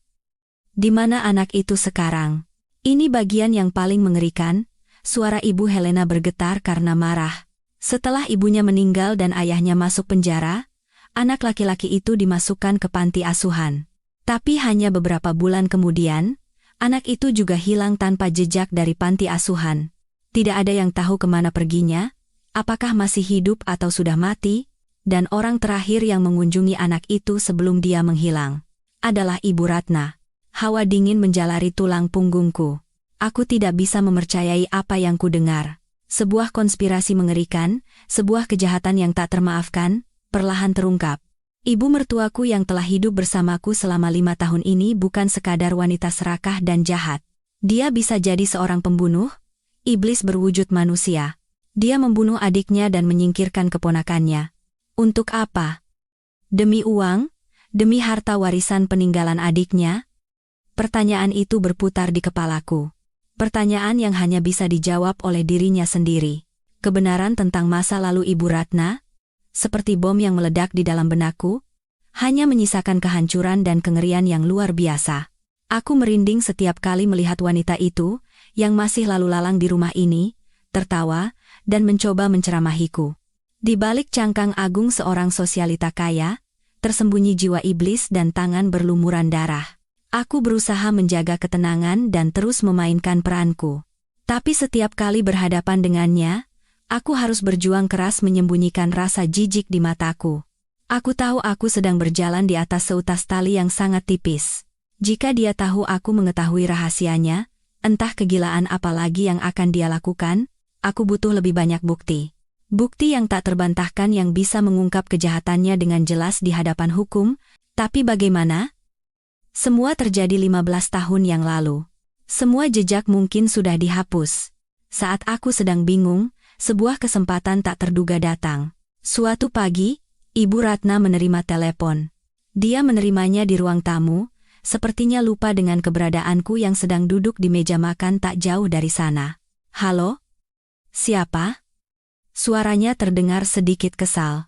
Setelah mendengar sesuatu dari seberang telepon, wajahnya tiba-tiba menjadi pucat pasi. "Apa maksudmu? Dari mana kau tahu nomorku?" Dia buru-buru bangkit dan pergi ke sudut balkon, mengecilkan suaranya dan berbisik. Tapi ketakutan dalam suaranya tidak bisa disembunyikan. "Aku tidak tahu apa yang kau bicarakan. Masalah itu sudah lama selesai. Apa maumu?" Aku berpura-pura tidak mendengar, tapi telingaku kupasang setajam mungkin. Samar-samar aku bisa mendengar kata-kata seperti uang, tutup mulut, dan nyawa. Setelah telepon ditutup, Ibu Ratna masuk ke rumah dengan wajah pucat, tangan dan kakinya gemetar. Dia jatuh terduduk di kursi dan bergumam pada dirinya sendiri. Kenapa? Kenapa dia muncul sekarang? Sepanjang hari itu, dia gelisah seperti orang kehilangan akal. Malamnya, dia memanggil Baskara ke kamarnya dan menutup pintu rapat-rapat. Aku tidak bisa mendengar apa yang mereka bicarakan, tapi ketika Baskara keluar dari kamar, wajahnya tidak kalah tegang. Dia langsung pergi ke bar, menuang segelas whisky kental, dan menenggaknya dalam sekali teguk. Aku tahu, sesuatu yang besar telah terjadi, sesuatu yang berhubungan dengan rahasia masa lalu Ibu Ratna. Seseorang dari masa lalu telah kembali dan memerasnya. Aku segera memberitahukan hal ini pada Ibu Helena. Ibu Helena bergerak cepat. Beliau menyuruh orang untuk mengawasi setiap gerak-gerik Ibu Ratna. Dan hanya 2 hari kemudian, Ibu Helena meneleponku. "Kirana, rubah tua itu mulai bergerak. Dia baru saja menarik uang tunai dalam jumlah besar, 500 juta rupiah. Malam ini jam 9, dia berjanji bertemu dengan seorang pria di sebuah kafe tua di kawasan Jakarta Utara. Ini kesempatan kita." Jantungku berdebar kencang. "Lalu, apa yang harus kita lakukan?" "Aku sudah memasang kamera dan alat perekam di sana. Tapi kau harus melihatnya sendiri dari tempat yang aman. Ada beberapa hal yang baru bisa dipercaya jika dilihat dengan mata kepala sendiri." Malam itu, Aku berbohong pada Baskara, mengatakan aku sakit kepala dan ingin tidur lebih awal. Setelah memastikan dia pergi keluar untuk bertemu teman-temannya, aku diam-diam keluar rumah. Mobil yang dikirim Ibu Helena sudah menunggu. Mobil itu membawaku ke dekat kafe yang telah ditentukan. Orang-orang Ibu Helena sudah duduk di berbagai tempat, menyamar sebagai pelanggan. Aku diarahkan ke mobil lain yang tersembunyi, tapi dari sana aku bisa melihat semua situasi dengan jelas melalui sebuah monitor kecil. Tepat jam 9. Ibu Ratna tiba. Dia mengenakan pakaian serba hitam, topi, dan kacamata hitam, tampak seperti seorang kriminal. Dia memilih meja di sudut paling gelap. Beberapa menit kemudian, seorang pria berusia sekitar 60-an, kurus dan tampak telah melalui banyak kesulitan, menghampirinya. Wajahnya penuh kerutan dalam, dan ada bekas luka panjang di pipinya. Tepat waktu juga kau, kata pria itu dengan suara serak. Ini uangnya. Ambil dan enyahlah dari hadapanku. Jangan pernah muncul lagi, kata Ibu Ratna, sambil mendorong sebuah tas ke arahnya dengan tangan gemetar. Pria itu tertawa sinis. Tawa yang mengerikan. Enyah? Bu Ratna? Apa kau pikir semuanya sesederhana itu? 500 juta ini hanya bunga dari bungkamku selama 15 tahun. Kau masih punya banyak utang padaku. Kau keterlaluan. Perjanjian kita tidak seperti ini. Perjanjian? Pria itu tertawa lebih keras. Perjanjian kita adalah aku masuk penjara menggantikanmu, menanggung semua kesalahan. Sebagai imbalannya, kau akan merawat anakku dengan baik dan menjadikannya orang yang berhasil. Tapi apa yang kau lakukan? Kau menyingkirkan anakku. Kau membuang satu-satunya darah dagingku. Apa kau pikir aku akan membiarkanmu begitu saja? Seluruh tubuhku membeku. Pria ini adalah suami dari almarhumah tantenya Baskara, ayah dari anak yang hilang itu, dan dia bukan pelaku kecelakaan. Ibu Ratna adalah dalang utamanya. Aku tidak tahu di mana anak itu, gagap Ibu Ratna ketakutan. Katanya sudah diadopsi orang lain? Jangan bohong. Pria itu menggebrak meja. Aku sudah mencari tahu semuanya. Kau menyerahkan anak itu pada pasangan mandul di dekat perbatasan dan memutus semua kontak. Kau telah menjual keponakanku sendiri, dasar wanita iblis. Air mata mulai mengalir di mata pria itu. Aku kehilangan istriku. Dan sekarang aku kehilangan anakku. Semua karena kau. Hari ini, aku tidak butuh uang. Aku akan membuatmu membayar semua perbuatanmu. Aku akan pergi ke kantor polisi. Aku akan menceritakan semua kebenarannya. Setelah berkata begitu, dia bangkit hendak pergi.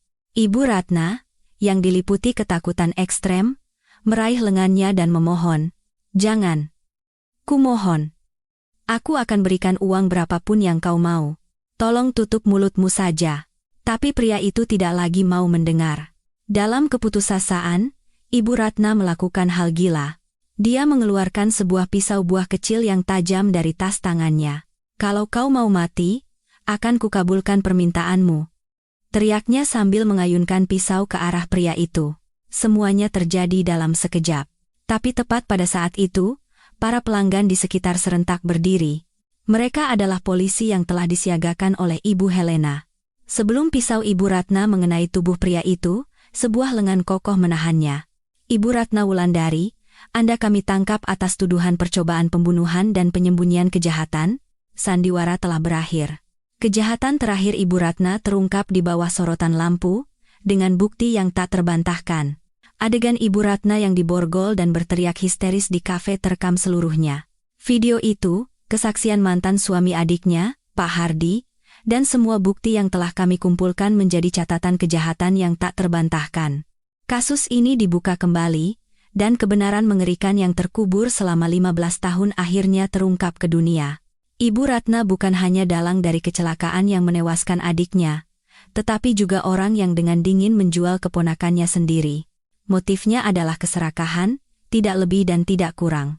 Dia ingin menguasai seluruh harta warisan yang ditinggalkan orang tua mereka untuk kedua bersaudari itu.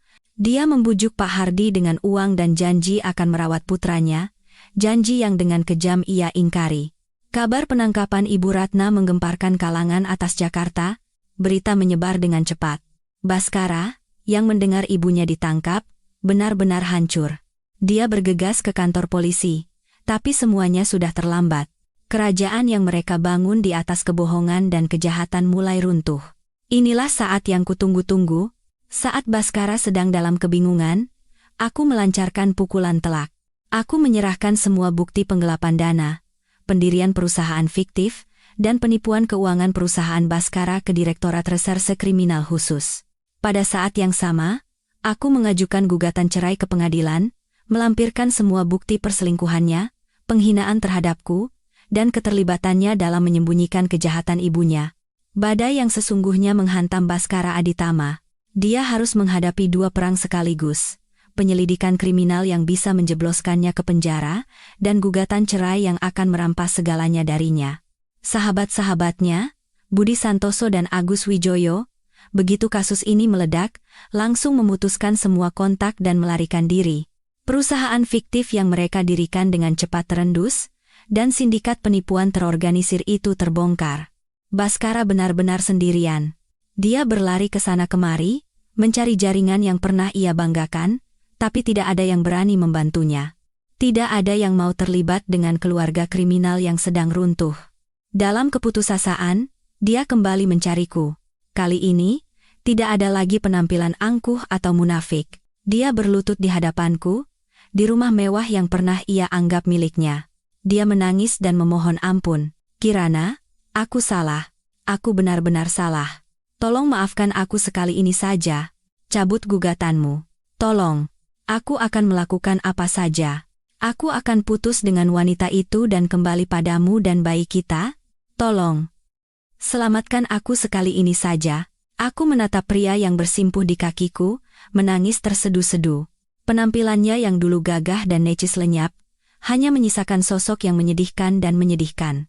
Tapi di hatiku, tidak ada sedikit pun rasa kasihan. Memaafkan? Aku tertawa dingin. Dengan hak apa kau mengucapkan kata maaf? Saat kau dan teman-teman mesumu menghinaku di pesta, apakah kau memikirkan kata maaf? Saat kau bersekongkol dengan ibumu untuk merebut harta keluargaku, apakah kau memikirkan kata maaf? Dan saat kau tahu ibumu membunuh tantemu dan menyingkirkan sepupumu, tapi kau memilih diam, apakah kau memikirkan kata maaf? Setiap pertanyaanku bagai bilah pisau yang menusuk jantungnya. Mulutnya terkunci, tidak bisa berkata apa-apa. Utangmu bukan hanya padaku, Mas Baskara, suaraku menajam, kau juga berutang pada ayahku, pada anak dalam kandunganku, pada tantemu, dan pada sepupumu yang malang.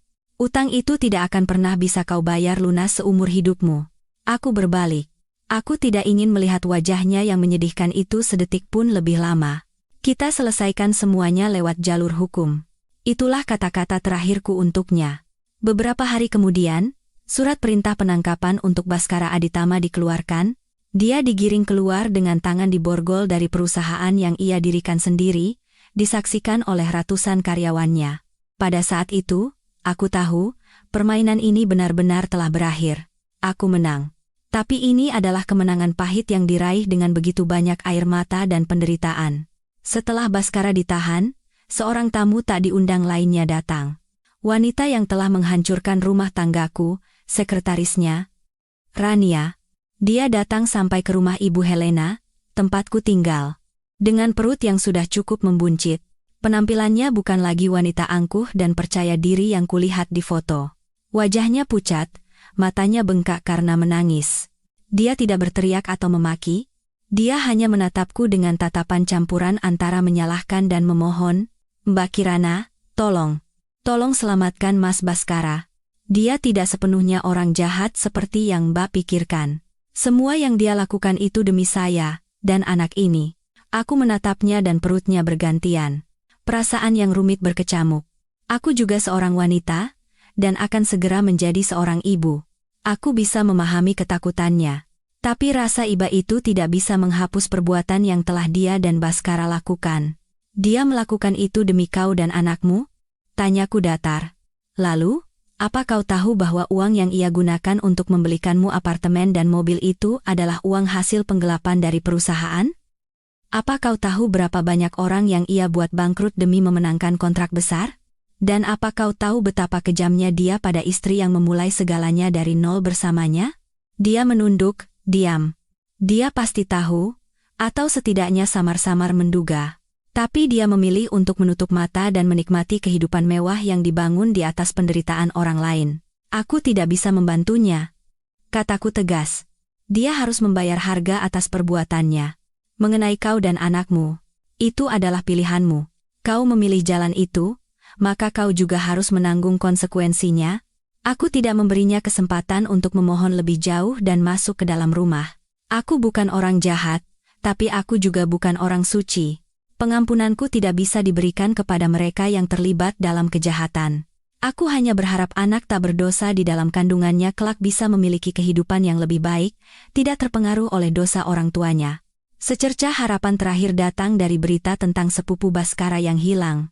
Dengan penyelidikan polisi dan bantuan organisasi sosial, pencarian besar-besaran dilakukan, dan sebuah keajaiban terjadi. Mereka menemukan anak itu, kini seorang pemuda berusia 20 tahun di sebuah desa nelayan miskin dekat perbatasan Kamboja. Dia diadopsi oleh seorang nelayan yang tidak memiliki anak dan hidup dengan nama Banyu. Hidupnya sulit dan serba kekurangan, tapi dia tumbuh sehat menjadi pemuda yang baik dan lugu. Sebuah reuni penuh air mata terjadi. Pak Hardi, yang dibebaskan dengan jaminan sambil menunggu persidangan, memeluk putranya yang telah hilang bertahun-tahun dan menangis seperti anak kecil. Air mata penyesalan dan kebahagiaan yang terlambat. Aku juga ada di sana. Melihat Banyu, pemuda dengan mata yang baik dan senyum yang polos, hatiku terasa sakit. Seharusnya dia memiliki kehidupan yang jauh lebih baik dan bahagia. Aku memutuskan untuk menggunakan sebagian hartaku untuk memberikan kompensasi padanya. Aku berjanji akan mendukung pendidikannya dan membantunya memiliki masa depan yang lebih baik. Itulah satu-satunya cara untuk menenangkan arwah almarhumah Tante Baskara. Beberapa minggu kemudian, aku menerima sepucuk surat tulisan tangan dari rumah tahanan. Tulisan tangan yang gemetar itu milik Baskara. Aku tidak ingin membukanya. Aku tidak ingin mengungkit apapun dari masa lalu. Tapi akhirnya, aku membukanya juga. Aku ingin melihat apa kata-kata terakhir yang akan diucapkan pria ini. Kirana, saat kau membaca surat ini, mungkin semuanya sudah benar-benar berakhir. Aku menulis surat ini bukan untuk meminta maaf. Aku tahu aku tidak pantas. Aku hanya ingin mengatakan satu hal yang mungkin tidak akan pernah kau percaya. Aku pernah benar-benar mencintaimu. Saat pertama kali bertemu denganmu di kafe buku itu, aku benar-benar tertarik pada kepolosan dan kekuatanmu. Masa-masa sulit tapi bahagia saat kita memulai bisnis bersama, itu adalah momen paling tulus dalam hidupku. Tapi uang dan kehormatan telah membutakan mataku. Aku terperangkap dalam pusaran keserakahan dan konspirasi, dan dengan tanganku sendiri aku menghancurkan hal yang paling berharga. Aku menjadikan cinta kita sebagai permainan, dan pada akhirnya kehilangan segalanya. Aku tidak berharap dimaafkan. Hanya saja, kelak saat anak kita sudah besar, tolong jangan katakan bahwa ayahnya adalah orang yang mengerikan. Meskipun palsu, aku ingin meninggalkan kenangan yang indah untuknya. Aku berutang seumur hidup padamu dan anak kita. Selamat tinggal, Baskara Aditama. Aku melipat surat itu tanpa meneteskan air mata setetes pun. Pengakuan terlambatnya tidak lagi berarti apa-apa bagiku. Cinta telah mati, hanya menyisakan kehampaan. Dia benar. Dia kalah. Tapi aku, sang pemenang, juga tidak merasa sedikit pun gembira. Akhirnya, persidangan digelar, atas tuduhan penipuan terorganisir, penggelapan dana, pencemaran nama baik, serta turut serta dalam menyembunyikan dan merencanakan pembunuhan, Baskara Aditama dan ibunya, Ibu Ratna, menerima vonis terberat. Baskara dijatuhi hukuman penjara seumur hidup, sementara Ibu Ratna, dengan mempertimbangkan usia lanjut dan sikap kooperatif selama penyelidikan, divonis 20 tahun penjara. Teman-teman Baskara, Budi dan Agus, serta pihak lain yang terlibat dalam pencucian uang, juga harus membayar dosa mereka dengan menghabiskan masa muda di balik jeruji besi. Pak Hardi, atas keberaniannya mengungkap kejahatan Ibu Ratna dan kontribusinya dalam menemukan putranya, mendapat keringanan hukuman dan divonis hukuman percobaan, sehingga ia bisa bersama putranya. Pada hari pembacaan vonis, aku tidak datang ke pengadilan. Aku tidak ingin melihat wajah mereka lagi. Aku hanya membaca beritanya melalui surat kabar. Saat membaca tulisan hukuman seumur hidup, hatiku anehnya terasa tenang. Semua dendam dan kebencian seolah lenyap bersama vonis itu. Aku telah mendapatkan keadilan, bukan hanya untuk diriku sendiri, tetapi juga untuk para korban lainnya. Itu sudah cukup. Aku duduk di kantorku yang baru, memandang pemandangan kota yang sibuk. Aku tidak kembali ke perusahaan lama. Aku menjualnya untuk benar-benar memutus hubungan dengan masa lalu. Sebagai gantinya, aku menggunakan sebagian harta dan pengetahuanku untuk mendirikan sebuah dana investasi yang mendukung perusahaan-perusahaan kecil yang dipimpin oleh CEO wanita. Aku ingin membantu wanita lain dengan kekuatanku sendiri, agar mereka tidak mengulangi kesalahan yang sama sepertiku. Saat itu, Ibu Helena masuk membawa secangkir teh krisan hangat. "Kenapa, Nak? Melamunkan apa lagi?" Aku tersenyum dan menggelengkan kepala. "Tidak, Bu, hanya merasa. Akhirnya semuanya benar-benar berakhir." "Bukan berakhir," kata Ibu Helena sambil meletakkan cangkir teh. "Ini adalah awal. Awal yang baru untukmu dan malaikat kecil yang akan segera lahir ini." Beliau mengelus perutku dengan lembut dan menatapku dengan mata penuh kasih. "Sudah ada nama untuk cucuku?" Aku menatap cahaya fajar pertama yang bersinar cemerlang di luar jendela. "Sudah, namanya Anindya. Aku berharap hidupnya kelak akan selalu damai dan bebas." Ibu Helena tersenyum, aku pun tersenyum. Hidupku yang seperti badai akhirnya berlabuh di dermaga yang tenang. Fajar yang baru telah tiba. Bukan hanya untukku, tetapi juga untuk generasi yang akan datang. 6 bulan setelah persidangan berakhir, hidupku memasuki babak yang sama sekali baru. Perutku semakin membesar, dan aku merasakan ikatan suci dengan kehidupan kecil yang tumbuh di dalam diriku. Kebisingan masa lalu telah surut jauh, digantikan oleh ketenangan dan penantian yang penuh sukacita. Dana investasiku, Phoenix Fund, nama yang kuambil dari arti kebangkitan dari abu, mulai berjalan dengan sukses. Aku tidak terjun langsung dalam manajemen, hanya menjabat sebagai ketua dewan direksi untuk menentukan strategi. Urusan operasional kuserahkan pada tim profesional kepercayaan Ibu Helena. Aku ingin mencurahkan seluruh waktu dan hatiku untuk mempersiapkan peran terpenting dalam hidupku, menjadi seorang ibu. Suatu pagi, saat sedang membaca buku di taman sunyi milik Ibu Helena, seorang pelayan membawakan sebuah paket, sebuah kotak kayu kecil tanpa nama pengirim. Karena penasaran, aku membukanya. Di dalamnya ada sebuah buku catatan usang dan sepucuk surat. Tulisan tangan yang lembut di surat itu terasa akrab. Itu dari Ibu Sari, kepala tim keuangan yang telah membantuku. Aku segera membuka surat itu. "Untuk Mbak Kirana, saat Mbak membaca surat ini, saya mungkin sudah berada di tempat yang sangat jauh. Maafkan saya pergi tanpa pamit. Setelah semua kejadian itu, saya merasa tidak punya muka lagi untuk tinggal di perusahaan dan berhadapan dengan Mbak. Meskipun saya tidak secara langsung menyakiti Mbak, tapi saya merasa diam dan membiarkan perbuatan salah. Direktur Baskara juga merupakan sebuah dosa. Saya telah menerima uang yang terlalu banyak dari Mbak. Uang yang tidak pantas saya terima. Dengan uang itu, saya bisa mewujudkan mimpi putri saya untuk kuliah di Amerika. Saya anggap utang saya pada putri saya telah lunas." Buku catatan ini, setelah ragu-ragu cukup lama, akhirnya saya putuskan untuk mengirimkannya pada Mbak. Ini adalah catatan pribadi yang saya buat selama bekerja di bawah Direktur Baskara. Mungkin ada rahasia-rahasia yang bahkan belum ditemukan oleh pihak penyidik. Saya tidak tahu apakah ini akan lebih membantu Mbak. Tapi saya merasa Mbak berhak tahu semua kebenarannya. Semoga Mbak dan si kecil selalu damai. Hormat saya, Sari. Aku segera membuka buku catatan itu. Di setiap halamannya, tercatat dengan rapi transaksi-transaksi mencurigakan, pertemuan-pertemuan rahasia, dan konspirasi yang tak sengaja didengar oleh Ibu Sari. Dan di halaman terakhir, aku membaca sebuah paragraf yang membuatku terperangah. Tanggal X, bulan Y. Hari ini Direktur Baskara bertengkar lagi dengan Ibu Ratna. Aku tak sengaja mendengarnya. Ibu Ratna mengancam, jika Direktur tidak memberinya uang, dia akan mengungkap kebenaran tentang kematian ayah Direktur. Ayah Direktur, bukankah beliau meninggal karena serangan jantung? Rahasia mengerikan apa lagi yang ada? Seluruh tubuhku mendingin. Ayah Baskara, Pak Aditama. Aku hanya tahu bahwa beliau meninggal karena serangan jantung mendadak hampir 10 tahun yang lalu, tidak lama setelah Ibu Ratna dan putranya mulai tinggal bersama. Kematian yang dianggap wajar dan tidak pernah dicurigai siapapun. Tapi tulisan ini mengisyaratkan kemungkinan mengerikan lainnya. Apakah kematiannya benar-benar wajar? Ataukah itu kejahatan lain yang ditutup-tutupi? Aku menutup buku catatan itu. Tangan dan kakiku gemetar. Kupikir semuanya sudah berakhir. Tapi sepertinya aku baru mengupas satu lapisan dari sebuah bawang busuk. Berapa banyak lagi lapisan dosa yang tersembunyi di dalamnya?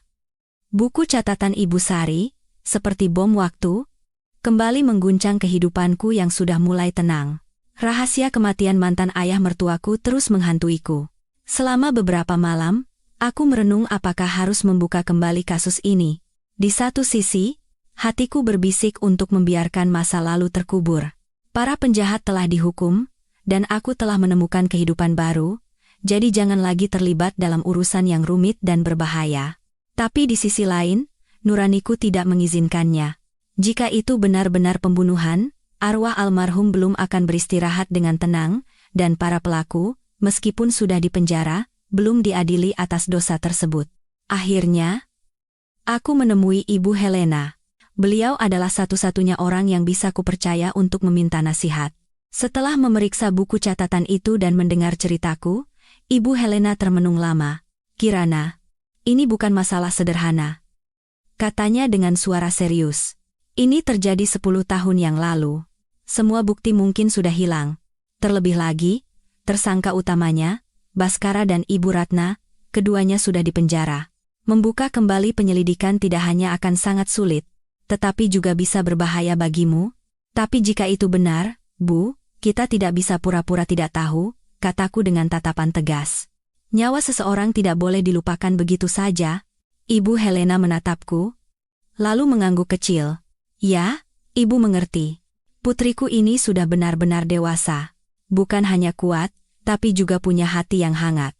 Baiklah, jika kau sudah memutuskan, Ibu akan membantumu sampai akhir." Beliau mengangkat gagang telepon dan menghubungi seorang teman lamanya, seorang pensiunan jenderal polisi yang masih memiliki pengaruh besar di kepolisian. Beliau menjelaskan duduk perkara, kejanggalan-kejanggalan, dan catatan dari Ibu Sari.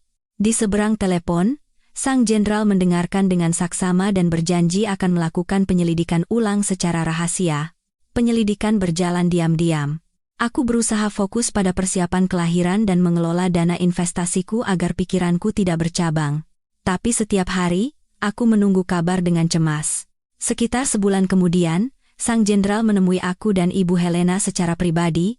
"Kami menemukan beberapa titik terang," katanya dengan suara rendah dan penuh keyakinan.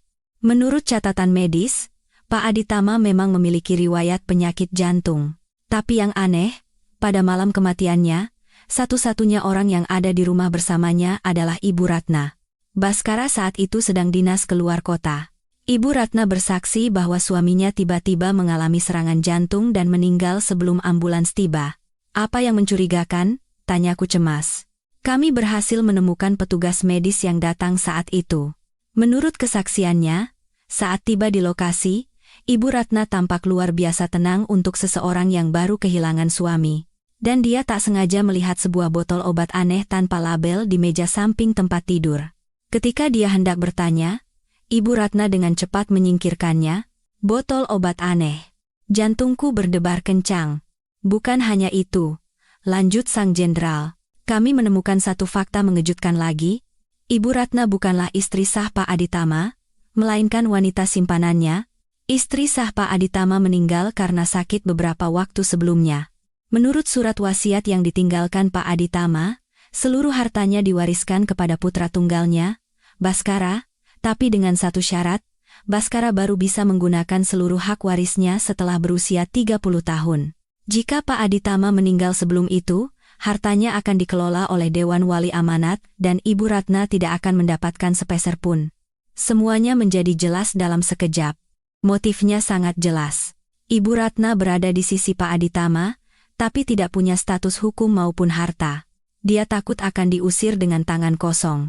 Jika Pak Aditama meninggal tepat sebelum Baskara berusia 30 tahun, dia, sebagai satu-satunya wali Baskara, akan bisa mengendalikan seluruh harta itu. Kami menduga Ibu Ratna menggunakan racun yang memicu gejala mirip serangan jantung untuk membunuh Pak Aditama, sang jenderal menyimpulkan. Tapi untuk membuktikannya, kami butuh bukti terakhir, pengakuannya sendiri. Mendapatkan pengakuan dari rubah tua seperti Ibu Ratna tidaklah mudah. Apalagi di dalam penjara, dia tidak pernah mengakui apapun, terus-menerus berteriak bahwa dia tidak bersalah dan mengutukku telah menghancurkan seluruh keluarganya. Tapi polisi punya cara mereka sendiri. Mereka tidak menggunakan siksaan, melainkan perang psikologis. Mereka menunjukkan pada Ibu Ratna kondisi Baskara saat ini di penjara, yang hidup menderita dan putus asa. Mereka membujuknya, jika dia mengaku dengan jujur, hukumannya bisa diringankan, dan dia bisa memiliki kesempatan bertemu putranya lebih cepat. Tapi pukulan telak datang saat mereka mempertemukan Ibu Ratna dengan Banyu, sepupu Baskara. Pemuda yang baik dan lugu itu berlutut di hadapan wanita yang telah menghancurkan dirinya dan keluarganya. Tanpa sepatah kata pun menyalahkan, dia hanya bertanya, "Tante, kenapa Tante melakukan itu pada ibu saya? Apa salah ibu saya?" Pertanyaan yang polos dan penuh penderitaan itu benar-benar meruntuhkan benteng pertahanan terakhir Ibu Ratna.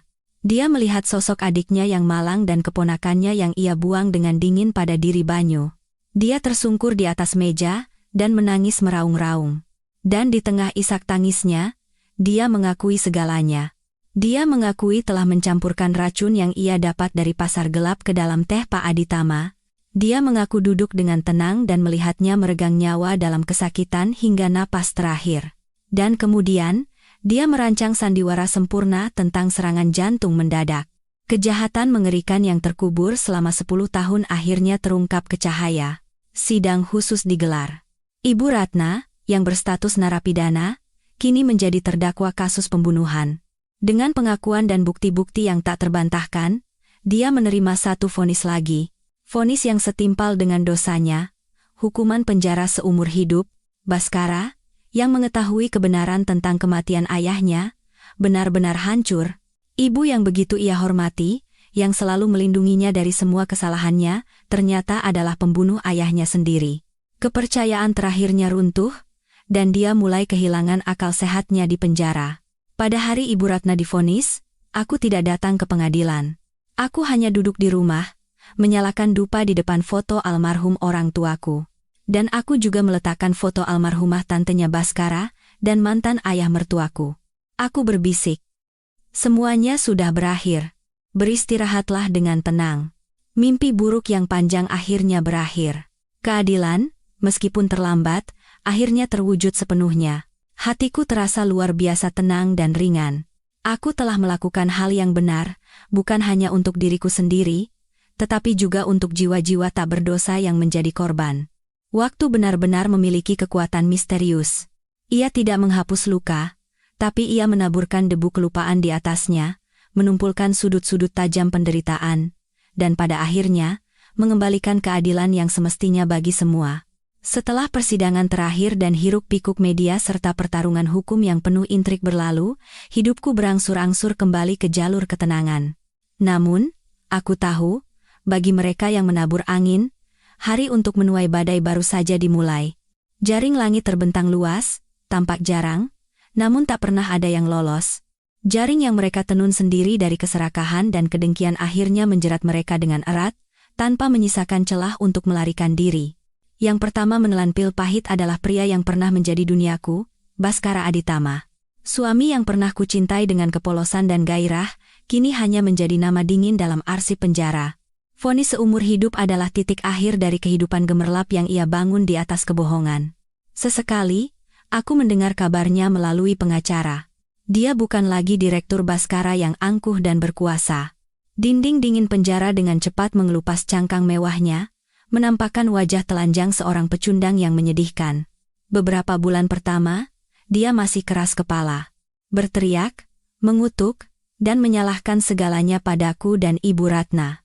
Dia percaya dengan sisa jaringan dan uangnya, dia bisa mengajukan banding dan membalikkan keadaan, tapi setelah bandingnya ditolak, teman-teman dan rekan bisnis yang dulu memujanya satu persatu berbalik punggung, dan tidak ada lagi yang datang menjenguk selain pengacara yang ditunjuk, barulah dia sadar bahwa permainan benar-benar telah berakhir. Dia kalah telak.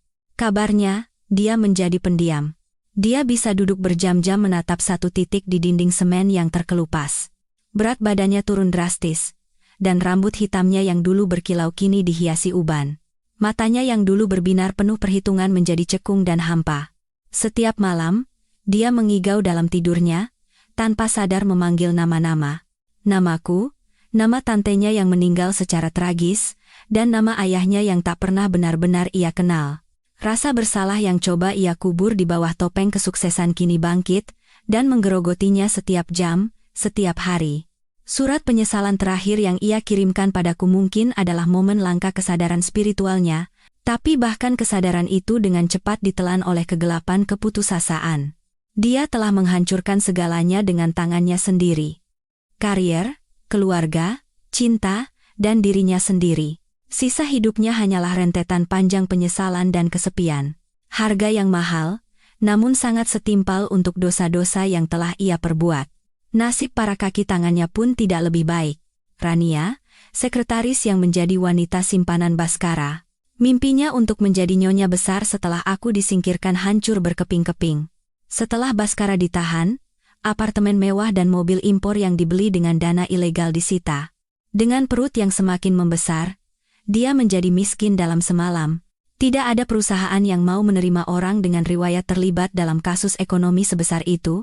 Diasingkan oleh masyarakat dan ditolak oleh keluarganya di kampung karena dianggap memalukan, dia harus melahirkan sendirian di rumah sakit biasa.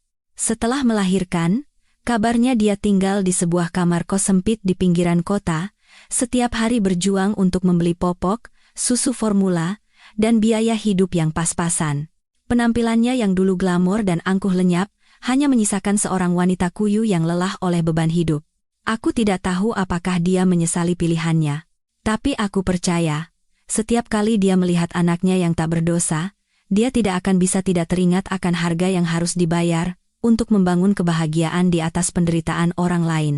Teman-teman mesum Baskara, Budi Santoso dan Agus Wijoyo, mereka yang menikmati penghinaanku dan membantu bisnis kotor Baskara juga tidak luput dari karma. Saat kasus Baskara meledak, nama mereka ikut terseret di media.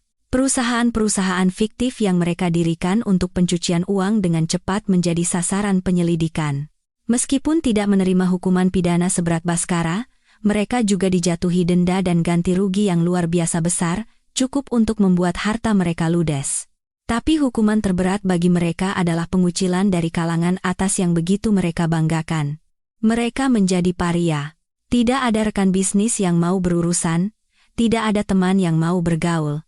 Kemanapun mereka pergi, mereka menerima cemoohan. Kehilangan kehormatan dan jatuh miskin, itulah balasan yang mereka terima. Suatu kali, aku tak sengaja melihat Agus Wijoyo dari kejauhan. Dia tidak lagi mengendarai mobil sport atau mengenakan setelan jas bermerek. Dia duduk sendirian di sebuah warung tenda kumuh, menenggak minuman keras. Harga yang harus dibayar untuk menjual martabat demi kesenangan rendahan adalah kekosongan dan ketidakberartian hidup yang kehilangan arah. Dan terakhir, sumber dari segala kejahatan, Ibu Ratna. Di usia senjanya, hukuman 20 tahun penjara pada dasarnya sama dengan hukuman seumur hidup, tapi hukuman hukum mungkin lebih ringan dibandingkan dengan penderitaan yang harus ia tanggung di sisa hidupnya. Guncangan akibat kejahatannya terungkap, putra tunggalnya masuk penjara, dan hartanya lenyap, benar-benar meruntuhkan tubuhnya yang sudah rapuh. Dia terus-menerus sakit di penjara.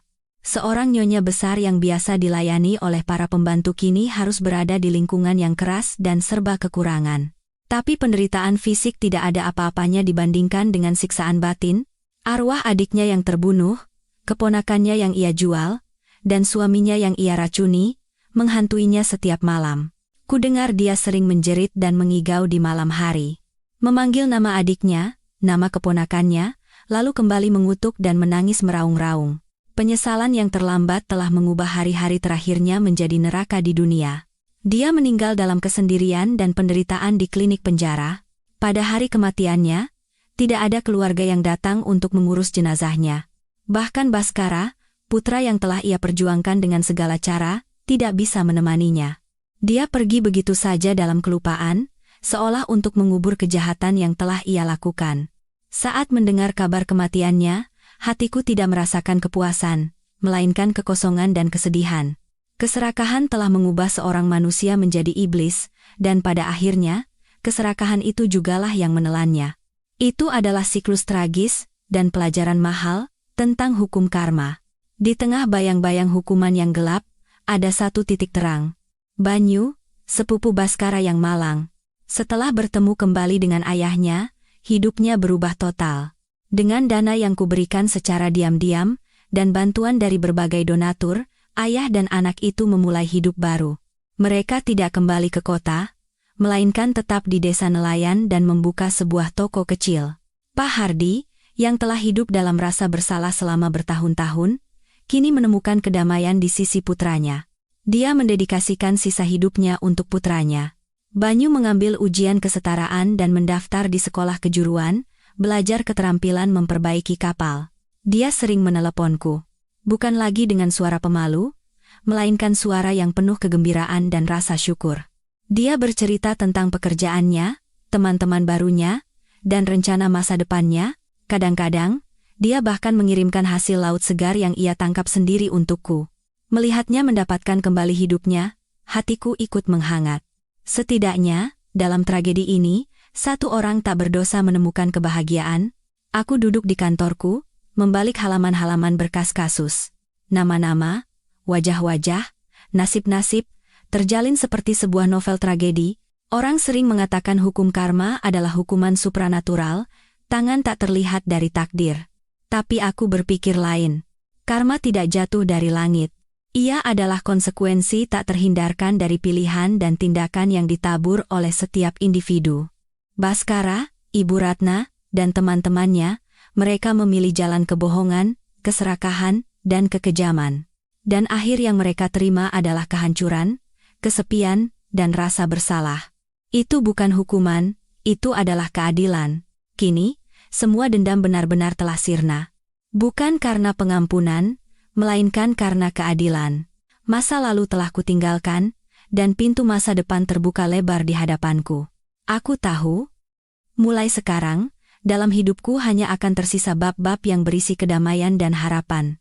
Ketika gempa susulan terakhir dari gempa kehidupan itu mereda, tanah di bawah kakiku tidak lagi bergetar. Sebaliknya, datanglah kekokohan dan ketenangan yang sudah sangat lama tidak kurasakan. Langit setelah badai, selalu lebih jernih dan tinggi. Dan fajarku, fajar yang sesungguhnya, akhirnya tiba. Bukan hanya cemerlang, tetapi juga membawa kehangatan regenerasi dan harapan. Aku tidak mabuk kemenangan atau mengotori jiwaku dengan kesenangan balas dendam. Sebaliknya, aku memilih untuk melangkah maju. Membangun masa depan baru dengan tanganku sendiri. Dalam kehidupan itu, aku bukan lagi korban atau hakim, melainkan pencipta kebahagiaan untuk diriku sendiri dan orang-orang di sekitarku.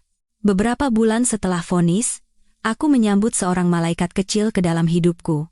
Putriku, Anindya, lahir di tengah cinta dariku dan ibu waliku. Saat pertama kali menggendongnya, merasakan kehidupan kecil yang hangat menggeliat di pelukanku, semua rasa sakit dan luka masa lalu seolah sembuh.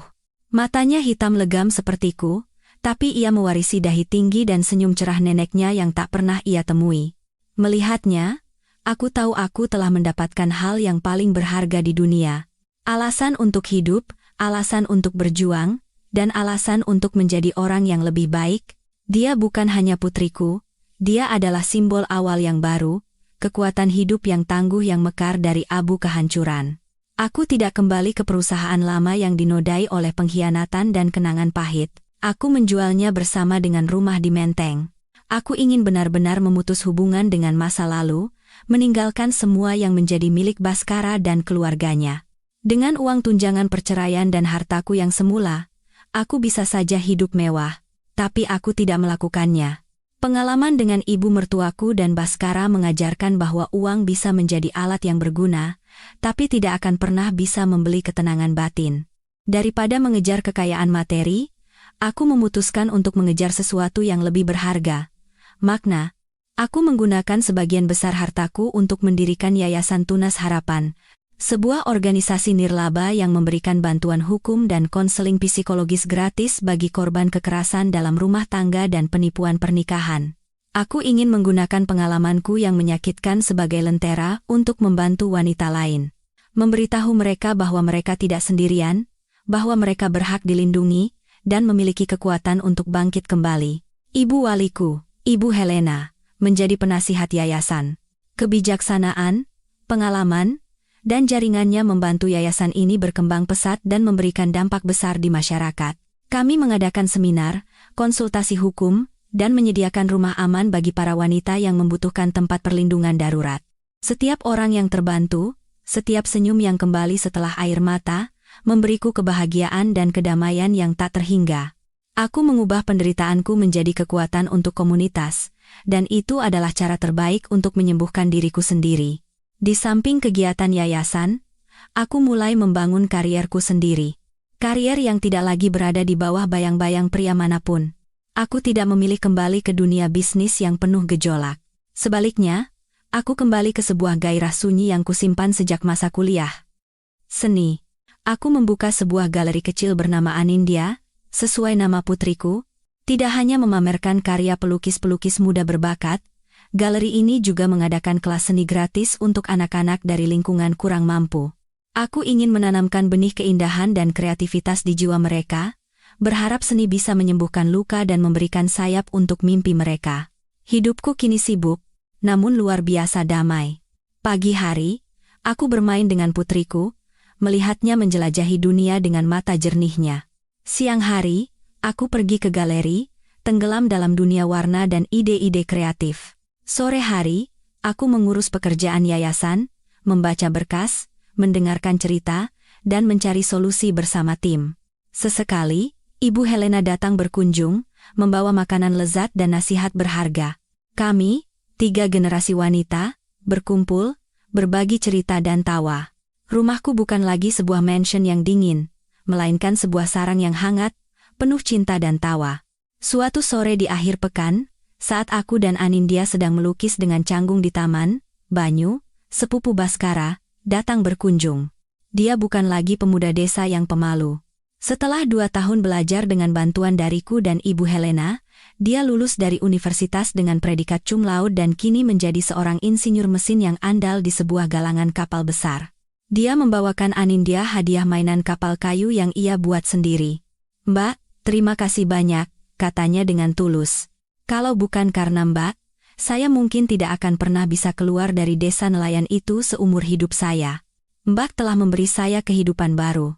"Jangan begitu," aku tersenyum. "Itu berkat kerja kerasmu sendiri. Aku sangat bangga padamu." Melihat pemuda yang jujur dan bertekad kuat di hadapanku, hatiku terasa sangat hangat. Pusaran dosa keluarga Baskara tidak berhasil mengotori jiwanya yang bersih. Dia adalah bukti bahwa bahkan di lingkungan tergelap sekalipun, kebaikan dan tekad bisa tumbuh dan berkembang. Hidup mengalir begitu saja dengan tenang. Aku tidak lagi banyak memikirkan masa lalu. Itu telah menjadi sebuah bab dalam buku usang yang berisi pelajaran berharga. Aku tidak lagi membenci Baskara atau Ibu Ratna. Aku hanya merasa kasihan pada hidup mereka yang hancur karena keserakahan. Aku belajar untuk memaafkan. Bukan untuk mereka, tapi untuk diriku sendiri. Untuk melepaskan beban kebencian dan mendapatkan ketenangan serta kebebasan jiwa.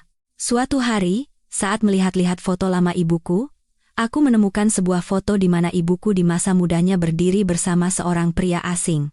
Mereka tertawa sangat bahagia, saling menatap dengan penuh kasih. Di belakang foto itu tertulis tangan. Bali, 1990. Tiba-tiba aku sadar, aku hampir tidak tahu apa-apa tentang kehidupan ibuku sebelum bertemu ayahku. Aku membawa foto itu dan bertanya pada Ibu Helena. Beliau menatap foto itu, pandangannya menerawang jauh. "Itu cinta pertama ibumu," ceritanya. "Seorang pelukis miskin tapi berbakat. Mereka saling mencintai dengan sangat dalam. Tapi karena tentangan keluarga dan perbedaan status, mereka akhirnya harus berpisah." Aku terkejut mendengar cerita Ibu Helena. Ibuku juga memiliki masa lalu yang berisi kisah cinta yang tragis. Tiba-tiba aku sadar, setiap wanita, sekuat apapun dia, pasti memiliki sudut tersembunyi dan luka di hatinya. Cinta tidak selalu berakhir bahagia, tapi yang terpenting adalah bagaimana kita menghadapinya, bagaimana kita bangkit setelah kehancuran dan terus menjalani hidup yang berarti. Aku tidak mencoba mencari pria di dalam foto itu. Aku memilih untuk menghormati masa lalu ibuku. Sebaliknya, aku memutuskan untuk melakukan sebuah perjalanan. Aku membawa Anindya dan Ibu Helena ke Bali, kota cinta dan kenangan itu. Kami berjalan di sepanjang pantai Kuta, menyusuri jalan setapak di Ubud yang dinaungi pepohonan rindang, dan singgah di sebuah galeri kecil di atas bukit yang sunyi. Di ruang yang hening, di tengah lukisan-lukisan pemandangan yang penuh warna, aku merasakan hubungan aneh dengan almarhumah ibuku. Seolah aku bisa melihatnya berjalan di jalan ini, di masa mudanya, penuh cinta dan gairah. Malam itu, kami duduk di sebuah kafe kecil, memandang ke bawah ke lampu-lampu kota yang berkelip seperti galaksi. Anindya tertidur pulas di pangkuanku. Ibu Helena berkata pelan, "Melihatmu sekarang, ibu jadi teringat ibumu. Ibumu pasti sangat bangga padamu." Aku tersenyum puas. Iya. Ibu pasti bangga. Aku tidak membiarkan tragedi hidup menghancurkanku. Aku bangkit lebih kuat, menjalani kehidupan yang lebih cemerlang dari yang mungkin pernah ia harapkan. Aku tidak lagi mencari tempat berlindung yang damai dari pria lain. Aku membangun tempat berlindung itu dengan tanganku sendiri. Bukan sebuah istana atau kerajaan bisnis, melainkan kebebasan jiwa, kegembiraan dalam bekerja, tawa anakku, dan cinta tanpa syarat dari orang-orang yang kusayangi. Fajar baruku bukanlah sebuah titik akhir. Ia adalah sebuah perjalanan. Dan aku tahu, perjalanan ini akan sangat panjang dan indah, dengan begitu banyak hal baik yang menanti kami, ibu dan anak, di masa depan.